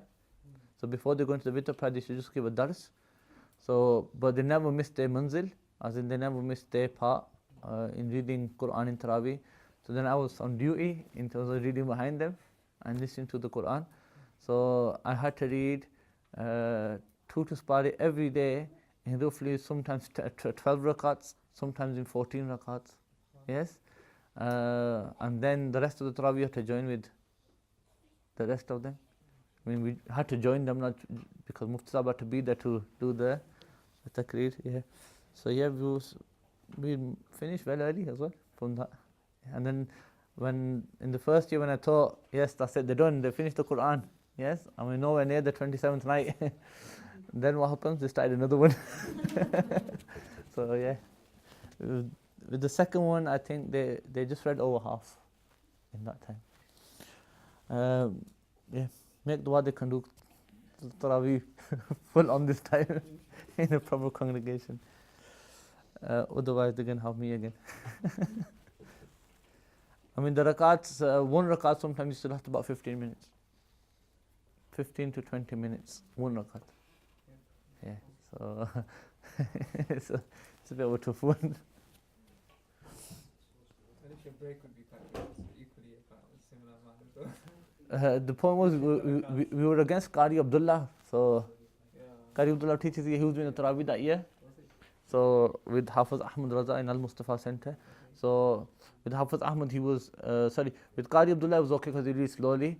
Then we had to keep up when Hafiz Ahmad Raza used to come on halfway through. So, you had a sign that, they're halfway through. And Hafiz Ahmad Raza is literally, if normally Imam's taking 5 minutes, then he's taking 3 minutes. Yes. So it was really quick, so you had to keep up with him sometimes as well, so you had to be careful on the time. Anyway,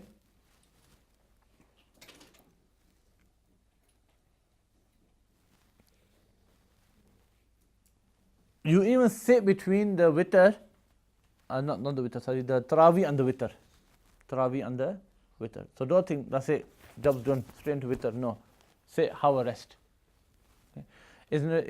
I've heard this, that Imam Ahmad bin Hanbal, in these rests, used to add a few more rakats. Yeah. So 20 rakats if you read Taraweeh, but in the break, he should just read a few extra nafils. Yes. So he was known for that. Yes. It's sunnah to complete the Quran once in the whole month of Ramadan, inside Taraweeh. Inside Taraweeh. And you shouldn't let go of this sunnah as well. Yes. If you can establish it in your masajid, then establish it in the masajid. Don't get into this tactic or that we should just read surah. Yes, Untitled Chapter all the way. Don't get used to that. Yeah, it's terrible.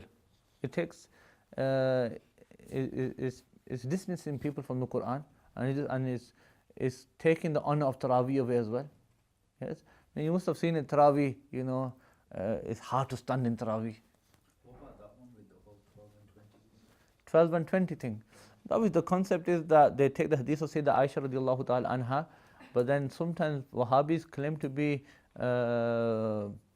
what do you call them, literalists, but then sometimes they don't understand the literal. Yes?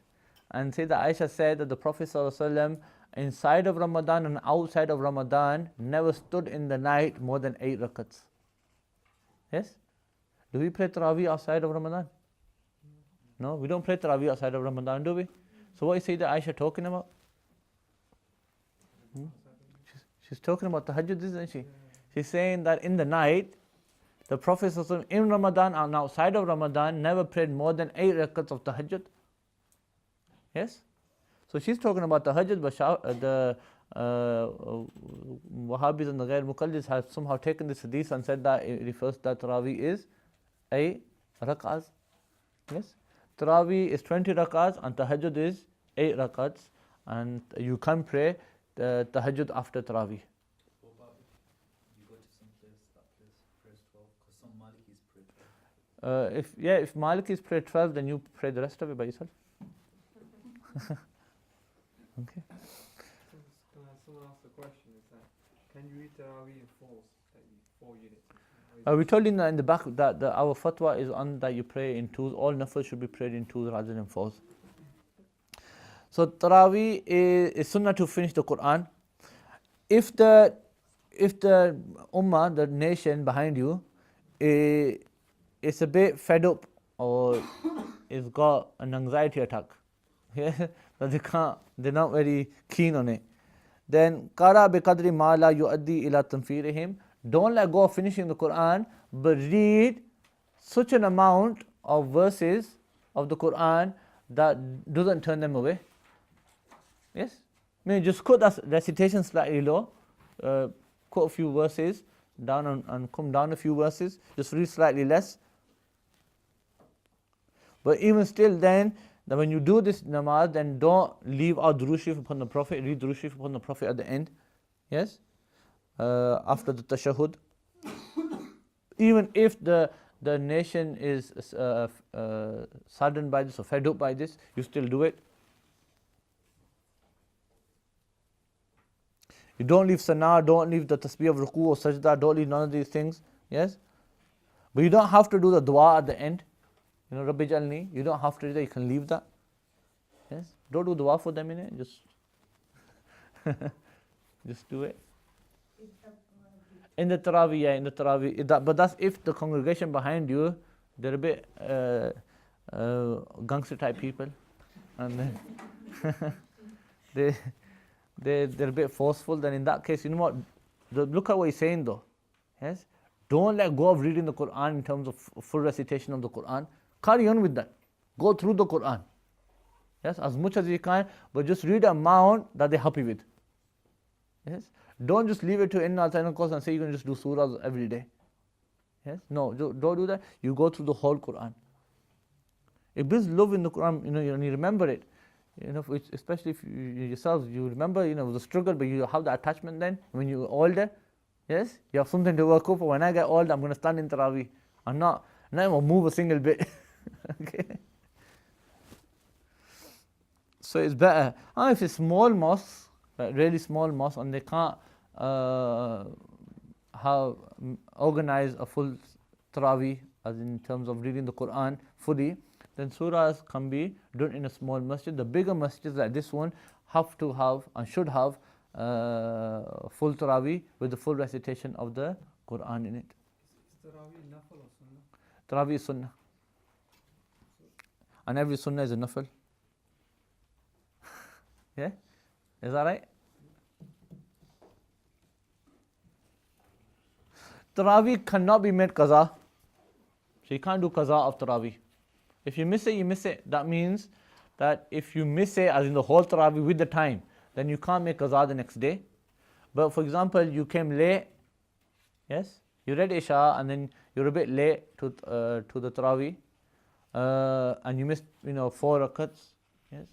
After your witr you can read them, or before your witr you can read them.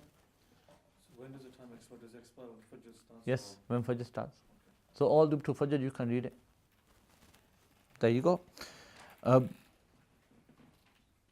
So you can't do qaza away either in congregation or by yourselves. Yes, but in the time you can. If you miss something in the time, then you can make that within the time. Here's a chapter in reading namaz in the Kaaba. If you read prayer in the Kaaba, fard or nafil, they're correct. Yes, inside the Kaaba. Similarly, if you're on top of the Kaaba, it's permissible.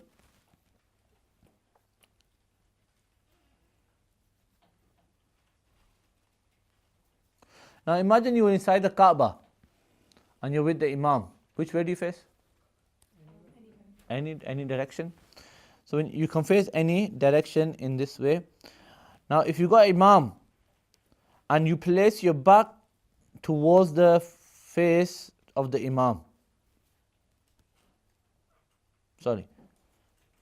You have your back towards the back of the Imam. Yes? And this is fine. This is fine. Because you got your back towards him. But if your back towards his back. If you got your back towards his face inside the Kaaba, then you're the Imam and he's a follower really. Yes? That won't be permissible. You can't read that in congregation.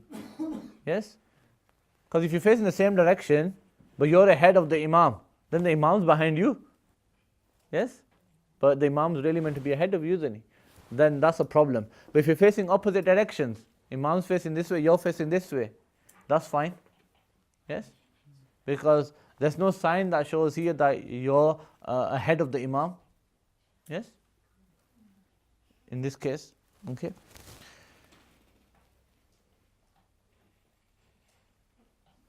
And if you're in the Hatim, you know the Hatim, don't you? Anybody know what the Hatim is? We call it the Hijr in Arabic. Okay? It's called a Hijr in Arabic. If this is the Kaaba, then you have like a semicircle type of thing, this wall. Yes? There's a gate here and a gate there. Yes? You can come from here, go in there, read here and go back out there. Okay? In there, this is part of the Kaaba. That area inside there is part of the Kaaba. So if you pray in there, you prayed inside the Kaaba. Yes? The Kaaba was really extended about there somewhere. Yeah? But when they rebuilt the Kaaba, they kind of lost where the foundations were. Or for whatever reason, they didn't rebuild it to that point. Yes? So then they just built it up to there and the Prophet left it as well. Yes? But this is still part of the Kaaba. Now, if you go in there, you are inside the Kaaba. The truth is you can face any direction. You can face any direction. But the adab is you still face the Kaaba. Okay? You still face the Kaaba. Some ulama say that the hikmah behind it was that towards the day of judgment, as in the time we're in, the later times only big individuals and entities and people with money will be able to enter the Kaaba. Yes, when you bribe people and things like this, and that's when they only bring the stairs and then they open the doors of the Kaaba. So normal people will not be allowed to read inside the Kaaba. So then for that reason, Allah subhanahu wa ta'ala left this space open for the Ummah of the Prophet ﷺ, that they can go in as they please, read and go out. Yes, so they get the honor of also reading with inside the Kaaba. Yes, because we're not big people, are we? Yes, so you can just queue up and read 2 nafil and off on your way. And that's one of the reasons. Some said that Sayyidina Ismail is buried there, but they're weak narrations. Yes, few other Anbiya alayhimu salatu wasalam's names are mentioned, but they're all weak narrations.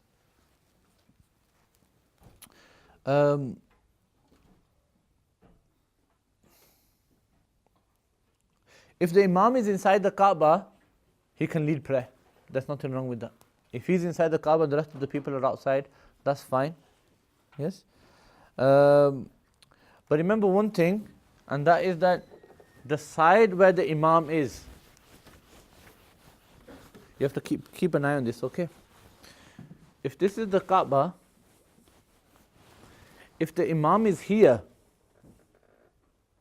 if the Imam is over here, that's the Imam, okay? Then this area to there, this shaded area has to be clear. Yes? Meaning if you get Zaid, if Zaid comes into the Haram, if he comes on this side of the Kaaba, he has to stand behind the Imam. Yes? If he is anywhere in this shaded area, yes, his namaz is not done. Zaid's namaz is not done in that case. Yes? Meaning if he's ahead of the Imam, if he's closer to the Kaaba than the Imam on the Imam side, then Zaid's prayer is not done. But if on the other 3 walls, if Zaid is standing here, all the way down to here, yes, Zaid's prayer is done. Okay? Zaid's prayer is done. Just on the side of where the Imam is standing, no one can pray in front of him. Yes? Because then that person won't be following the Imam, will he? You understand that? Yes? Makes sense? Makes sense now when you watch the TV channels and all the areas clear, and you think, why is nobody entering it? That's the reason. Okay? Is that a diagram? Yeah. Okay. Inshallah. That's that. The next chapter is to do with the traveler's prayer. I'll go through it very quickly. The traveler's prayer,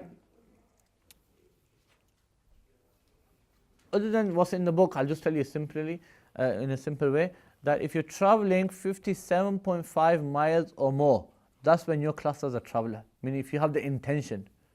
Yes? If you leave Bradford with the intention that I'm going to travel how many miles? 57.5. 6. 57.5 miles. Yes? Then you become a traveler. As soon as you leave your city's boundary, yes, you are a traveler with that intention. So as soon as you leave M606, you are a traveler if you're going 57.5 miles or more. Then you're a traveler, you can do qasr. Yes? Now what is qasr? Qasr is simple. Qasr is that once you become a traveler, then your 4 rakats prayers will turn into 2 rakats. Yes? Your Fajr, you still make the intention of qasr, but it's 2 rakats already. And your Maghrib, you still make intention of qasr, but it'll be 3 rakats. Okay? Because you travel, you still make the intention of qasr. But as for Zohar, it'll turn into 2 rakats. Asr, 2 rakats, and Isha will 2 rakats, and you have to read your witr the same. Okay? So that is the traveler's prayer. You have to read the sunnahs and nafil if you don't. Sunnahs and nafil is better for you to read them. Yes? It's better for you to read them if you have the time to read them. Qasr obligation is there for just on the fard. Yes, qasr is only for your fard, that the 4 rakat prayers turn into 2 rakat prayers. But one of the conditions is for qasr to be upon you, is for qasr and the intention of safar to be correct, is that you should be independent in your hukam, in your order, i.e. you shouldn't be a follower. Yes? What that means is, you shouldn't be a child who follows his father, and you shouldn't be a wife who follows a husband. Yes? The wife in this scenario, according to the Ahnaf, followed the husband in this case. sorry to say, if the husband's not practicing and he doesn't even know what qasr is, right? If he hasn't made the intention of qasr, then the sister still is full. Okay? So make him do traveler's dua. Make him do some kind of intention. Yes? And even if he says that we're traveling to London, yes, that's a good enough intention. Remember that people sometimes confuse it. Okay? That, is it really qasr? So if you said we're traveling to London, yeah, that's it. Your intentions be made. You're going 57.5 miles. You can do qasr. Okay, even if he doesn't pray his prayer. Obviously, mature you have to be. I know it's the traditional way that we go by. What the Prophet mentioned 3 days and 3 nights, but we've translated that into 57.5 miles. So you don't have to go with the 3 days and 3 nights rule. Now remember one thing, that qasr according to us is azima. The opposite of azima is a thing called rukhsat, yes, where you have leave. Qasr is not a leave that you have choice. Either you read full or you read 2. No, it's a azima that you have to read 2. You don't have a choice between 2 or 4. You do not have a choice between 2 or 4. Don't get this confused, okay? So it's a azima according to us that if a person is 4 rakats intentionally, he sinned. He's done bad. Yes, not a good thing he's done. Yes, and then the question is that has he read his fard? If he sat the middle attahiyat up to abduhu wa rasuluh, yes, and then stood up for the 3rd rakat, then it's fine. His namaz, his fard namaz is done. If he never sat the attahiyat in the middle, and then he stood up for the 3rd rakat and did sajda sahwa at the end, his fard is not done. Yes? Remember we talked about the nafil thing before? Yeah, it's similar to that. With the nafil, that when you ask, when you miss the rakat, did we do that? Or was that a different class? That's a different class, I think. That's a different class. The masla is that is attaining your fard, yes, or where you made a mistake in your fard, rather, where you went to read, for example, 4 rakats, and then you stood up for the 5th rakat. Yes? Now we ask the question here, did he say attahiyat or didn't he say attahiyat? If he saw attahiyat, yes, and then stood up for the 5th rakat, thinking that was the 3rd rakat, yes? Now if he do sajda of this 5th rakat, he should add another 6 rakat, so it's 6 rakats now, 4 will be farz and 2 will be nafil. Yes? If he didn't say attahiyat, i.e. from the 4th rakat sajda, he stood straight up for the 5th rakat by mistake, but he didn't realize, and then he prostrated, meaning he did the full 5th rakat. Yes? He should add another 6 rakats to it, and it will be 6 nafil this time, meaning he has to repeat his fard again. Yes? He has to repeat his fard again. So it's similar case here, that if you said the attahiyat, that's a sign that attahiyat up to abduhu wa rasulah is the last fard and wajib, isn't it? So the prayer is really complete. So we said the fard was complete. If you didn't sit it, then the prayer was never complete. You missed the farz. Yes, you missed the wajib. So then that prayer needs to be repeated. Does that make sense? Bit hard, isn't it?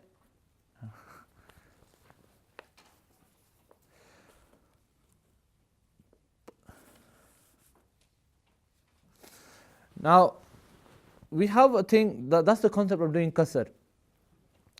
But if you intend to go to a place which is above 57.5 miles, but if you decide to live there less than 15 days, you'll do qasr. You will do qasr. As long as you're there, you will do qasr. But if you are living there for 15 or more days, then you read full. Then you read full. Is that including the first 15 days there? No, this is on intention, by the way.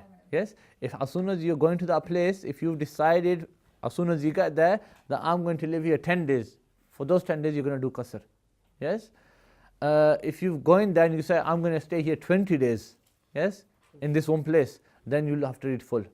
Yes? So anything less than 15 is qasr, anything 15 or above is full. Yes? You're a resident then, in that case.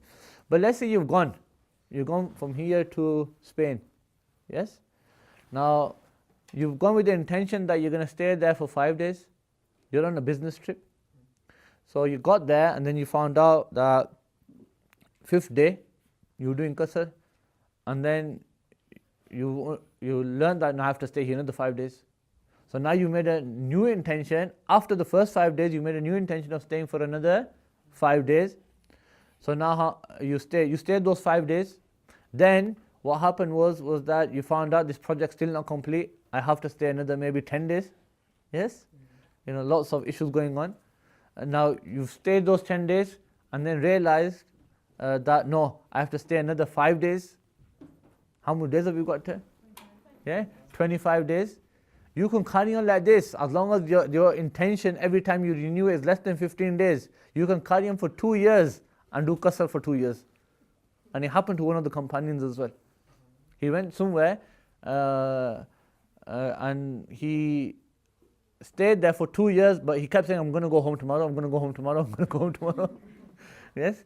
And with true intention, not kidding yourself. Not that actual intention that I am going to go home tomorrow. But then something kept arising for him. I think it was Sayyidina Umar. Something kept coming up. Yes? And then he stayed there for 2 years doing qasr. So if it's like this, you can do that. But at any point, if you decide to stay there for 15 or more days, then in this case, what will happen? You will read full. Does that make sense? Yes? Then there's the issue of reading behind the imam. If you read behind the resident imam, you read full. You read full in that case. There's no dispute in that. The other issue is if you miss prayer. And this is simple. We always determine the state of prayer by the last state you were in. Yes? When you missed that prayer. So you're traveling home. And I don't know, you've got to maybe near Leeds. Not really home, is it? Yes? Now, you missed Zohar. You missed Zohar. However you missed it. Now, that last minute of Zohar, you will ask, where were you? The question will be, I was in Leeds. I didn't get to Bradford. Yes? So now you were in Leeds, you were classed as a traveller. You now, even if you're at home, you read it as qasr. Qaza as qasr. But let's say for instance that you had reached the boundary of Bradford. You got to the M606. Yes? I don't know, at 2 o'clock. Yes? And Zohar ends at 2:02. Yes? Now you looked at the time and it's 2:15 and you thought, okay, I need to pray. How are you going to pray? Full? Yes? You'll have to pray full. So always you'll determine, am I reading a qasr or am I reading a full in terms of your stay at the last minute of that prayer. Yes? So were you a resident? Were you back in your hometown? Or were you still traveling at that point? That's how you'll do it. So any prayers that you missed while you were at home, and now you want to make them up while you're a traveller, you read them full. Yes? And any prayers you missed as a traveller, and you want to make them up at home, you read them as qasr. That makes sense? Okay. We have such a thing called Watani Asli. Watani Asli is your hometown. The town you were born in or you married into. Okay? And it's your home basically. That's where you live. Then this is your Watani Asli. Every time you come into your Watani Asli, you have to read full. You have to read full. There's no doubt about that. Like Bradford, you come into Bradford, then you have to read full. Who's from Sheffield? Somebody from Sheffield? No? Somebody attends this class was from Sheffield, I think. I'm not sure who it was. If you're from Sheffield, then Sheffield will be your hometown. So every time you enter into Sheffield, then you will have to read full. Okay, that is called Watani Asli. And you only have one Watani Asli in that sense, as in your hometown. You have Watani Iqama, that's when you decide to live in a place for 15 or more days. These are the two types of things that we consider. Now look at a student. A student goes to, for example, let's say he goes down to London to study. Yes? if he decides to live there for 15 or more days in a row, yes, then he did full. But if he comes home every weekend to Bradford, every Saturday, Sunday, then he's only doing 5 days, isn't he? In London. Then while he's in London, he'll have to do qasr. Okay, he'll have to do qasr. But let's say he's living in London, he hasn't been home for 6 months. Now he's come home to Bradford, yes, lived however long he lived here and he's going to read full here. Now he decided to move back. He has to make a new intention of how long he's going to live there. Yes? Meaning, is he coming home every week? Is he coming home within every 15 days? What is it? He'll have to make that intention again. Okay. So that's that. Watani asli for a man is also where his wives are living. Okay. So Watani asli, for example, if he's got 4 wives, yes, one wife in Glasgow, one wife in Bradford, one wife in Sheffield, and one wife in London, yes, then every time he enters these cities, he'll have to pray full. Okay, he'll have to pray full. So that, what's that? Don't get married 4 times. So remember that Watani asli is removed by Watani asli. What that means is, if you move house, and if you move city, yes, and move houses, then if you move from Bradford to London, as in properly, you're going to just reside in London, and that's your home now. Yes, then Bradford is no longer your hometown. So now when you travel from London to Bradford, yes, Bradford will be like a traveling city for you. It's not your hometown. Okay. And Watani Iqamat, where you decide to stay for 15 or more days, is taken away by Watani Iqamat. You went on holiday, you decided to stay in one place for 15 days. You went to Lahore, decided to stay there for 15 days, but then said, no, I'm moving to Islamabad now. It's kind of boring in Lahore, I want to go to Islamabad. Now you decided to live there for 15 days. Now Lahore will not be your Watani Iqamat anymore. And you have to be careful of this when you go to Pakistan. Yes? Unless you're spending the night in the same city, then you're fine. So if you're coming back, you can go travel anywhere and come back in the same night and spend this night within the Watani Iqamat, that's fine. But if you're going and spending a night somewhere else in another city, then this city of Lahore, for example, will no longer be your Watani Iqamat. Yes? Do you understand what I'm trying to say? So for example, you might have come with the intention, I'm staying in Lahore for 15 days. But then you spend one night in Islamabad, one night in Jhelum. Yes? In that case, when you travel out towards these places, which are above 57.5 miles, yes, you're a traveler again. Okay, so you have to be careful of that. People sometimes don't understand that and think just read full. Okay? You can be a traveler within a traveler. Yeah, traveler within a traveler. Okay? So that's up to there. Any questions on that part so far? No? MashaAllah. Be expecting a fatwas from you lot soon. Go for it. Just to confirm, so like as soon as you make the intention of traveling more than 57.5 miles, as soon as you leave Yes. your destination, you are your travel. Official travel. For example, if you're traveling from... Kicks in and you're still within those 57.5 miles, you still pay qasr. So I'll explain it to you that if you are a traveller and you're traveling from Bradford to London, yes, as soon as you leave the Bradford M606, we're just classing that as a boundary, okay? So as soon as you leave off the motorway, yes, M62 or whichever other M1 or whatever comes, if you go onto those, then you're officially a traveller. So yes, you can pray qasr even if the time started while you were inside, you're still in your home city. So if you were at home at 1 o'clock, yes, but by 1:30 you were outside of the city, travelling towards London, right? You can stop in the first service station and read your qasr. You've got to leave your hometown, you can't just go to the masjid down the road. No, you have to leave your hometown. I'm going to, become a traveller. No, You can't do that. you can't do qasr in your hometown. You've got to exit the town. You got to, this was in the boundary of the town. This is why I kept saying M66. You have to leave the boundary of your city for qasr to kick in. Okay? And if you come back into your city, you have to renew your intention. Yes? So for example, let's say you decided to travel towards London. Yes? But you have to go to Leeds first and then back to Bradford. You have to renew your intention. Okay? So you might have thought I'm going to go to Leeds and then to London, but you went Leeds to Bradford, then London.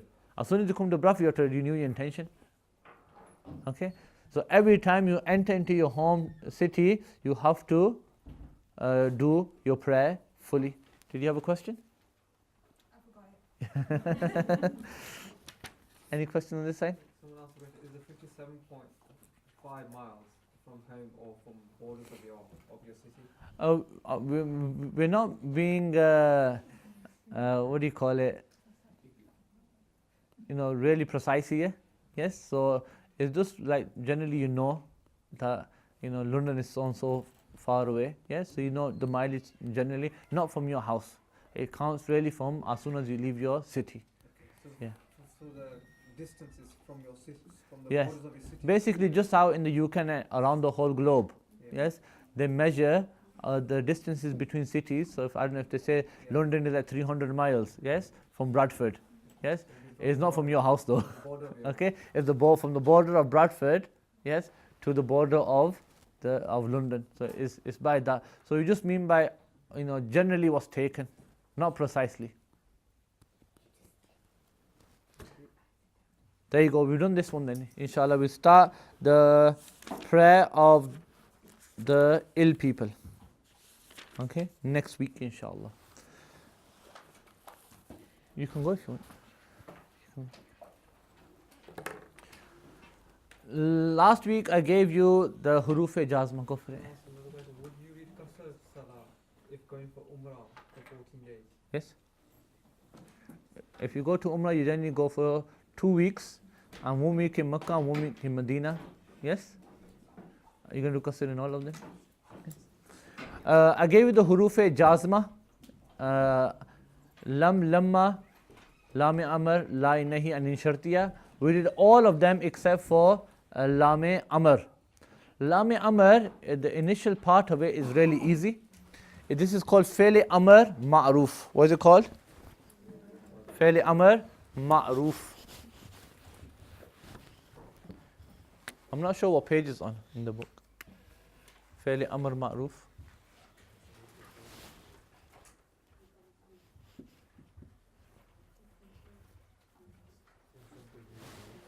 '81. So fi'l amr ma'ruf is by adding, same as huruf jazma that we had, is the same thing, just a slight change in part of it. So in the starting, in the ghaib's sige, you add the li in the starting. So before we used to have lam, didn't we? We said lam yaf'al. Yes? In this case, you just say li yaf'al.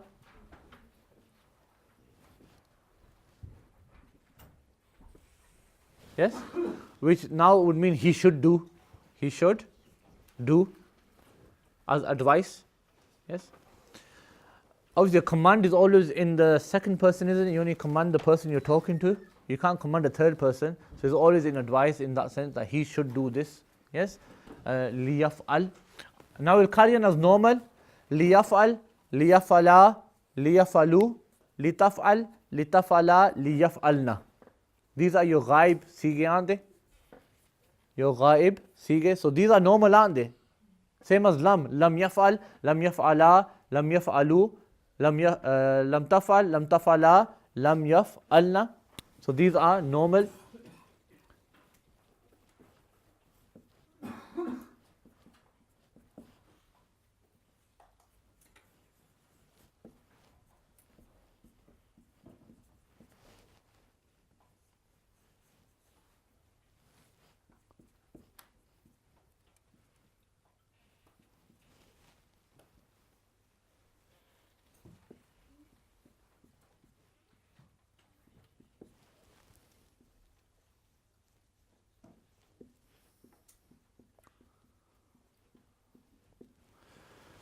So these are the first 6. Yes, first 6. Liyafal, liyafala, liyafalu, litafal, litafala, liyafalna. Normal as like we had if you were to put lam there. So if you take the li away and put lam there, it'll be lam yafal, lam yafala, lam yafalu, lam tafala, lam yafalna. And then with the rest of it was the same. Skip the next 6 and come to the last 2. Wahid muzakkar ghaib and wahid, what am I saying? Wahid mutakallim and Jama mutakallim. Yes, they're on that same pattern. So it'll be li af'al, li naf'al, li af'al, li naf'al.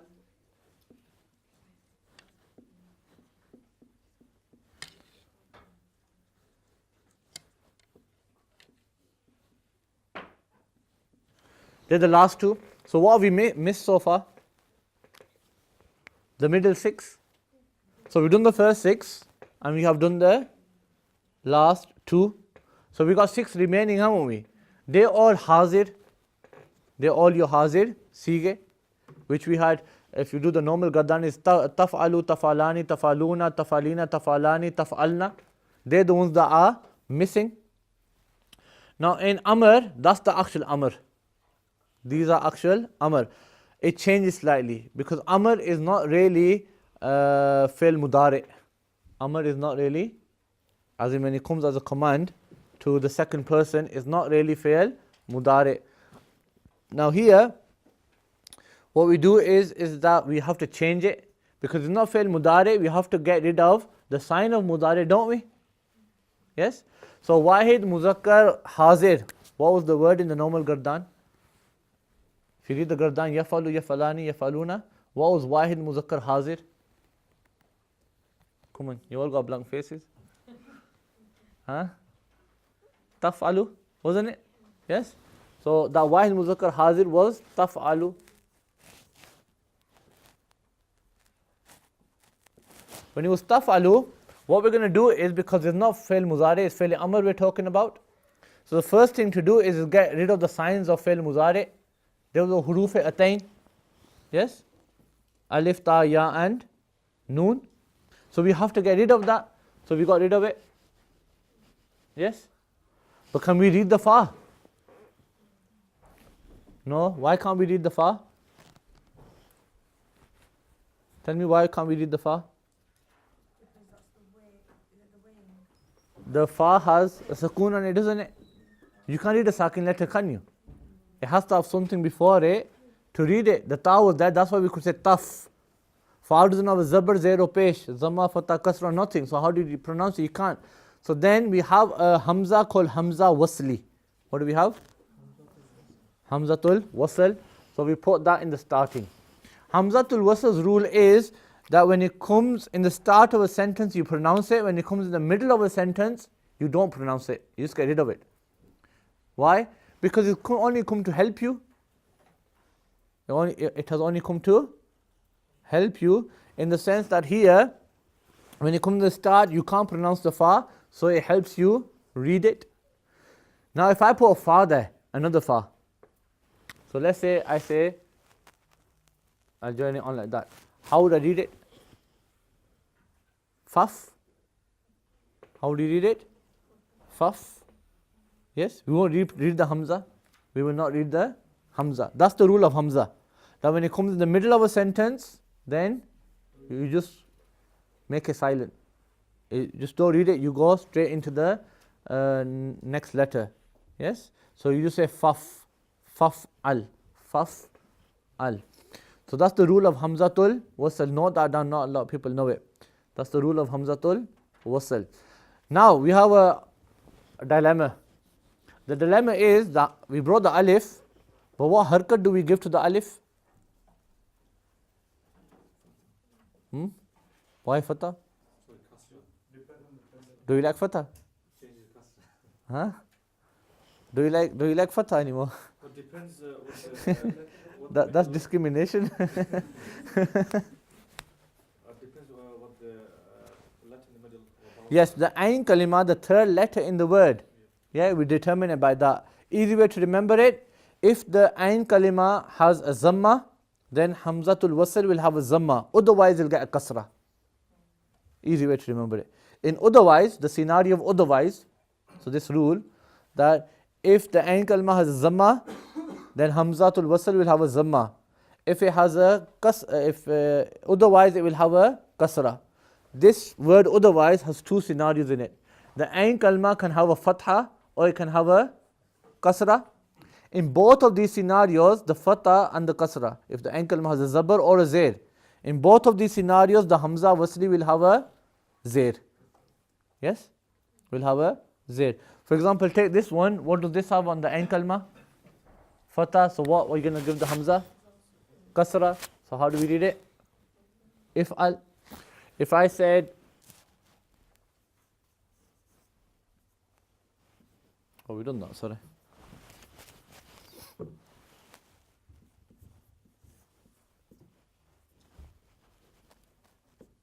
I was going to give you the answer then. Anyway.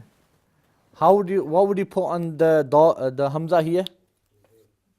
Why? Because the end kalma has a kasra. So in both of these scenarios, in the zabar scenario and in the zaid scenario, the fatah and the kasra, you have to give the hamza wasli a kasra, a zaid. Yes, that's the rule of hamzatul wasl. Now what would you read this as? What would you put on top of the hamza? You just determine it by this letter. What's on that? Dhamma. So if that's got a dhamma, you put a dhamma here. Yes? In any other case, if there's no dhamma, you give it a kasra. Nice, easy way of remembering it. If there's a dhamma, you give hamza wasli a dhamma, otherwise just give it a kasra. Give it a kasra. Easy, isn't it? Now look, you made fail amr. We're making fail amr. So we worked out that the hamza needs to have a kasra in this case because it was huruf jazma, wasn't it? Yes, the gardan kharizam from previous. So the lam kalma will already have a sakoon on it. So what we made? If al.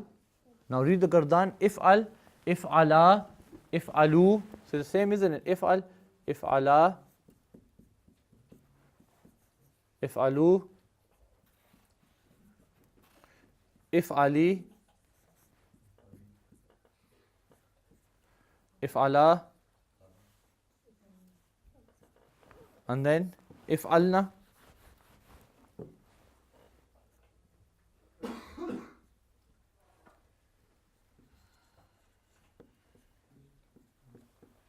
If alna, yes. Then you have the last two, which was li af'al, li naf'al. Mustafa.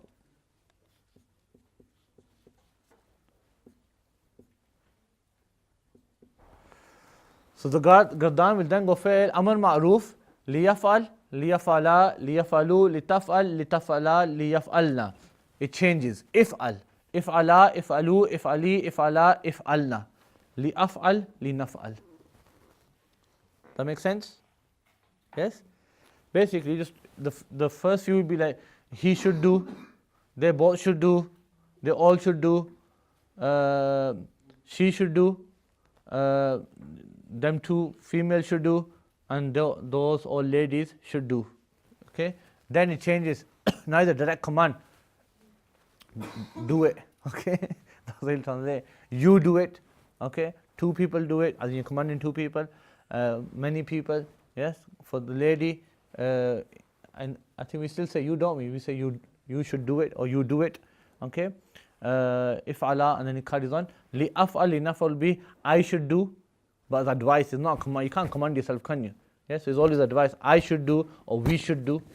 Yes, it works that way. For example, if I said idrib, what would it translate as? Daraba, darbun means to hit. So idrib will mean hit.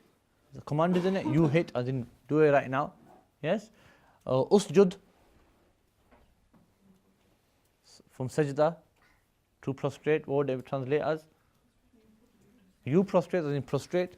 Yes. Another, you can carry on all day. Yes. So this is what's important. Up until now, you've done all your verbs in Arabic. Yeah, a small part of them anyway.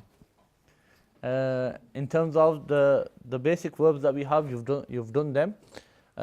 You should know them perfectly. Yes, you should. When you recite the Quran, you should be able to spot these basic verbs within the Quran. As in, you've done fail mazi, mutlaq, musbat, ma'ruf. Then you did fail muzare. You did huruf nasba. You did huruf jazma now, and now fail amr, which is part of huruf jazma. Next week we're going to go into your nouns. Okay, the nouns are far easier than the verbs. Yes, a lot easier and less to memorize as well. Okay, there's only 7 of them. We only do 6 out of the 7, and they're a lot easy. Believe me, they're a lot easy. Okay, so inshallah memorize this, and we'll test you next week. I was meant to test you this week, but I leave it till next week. Any questions? Eh?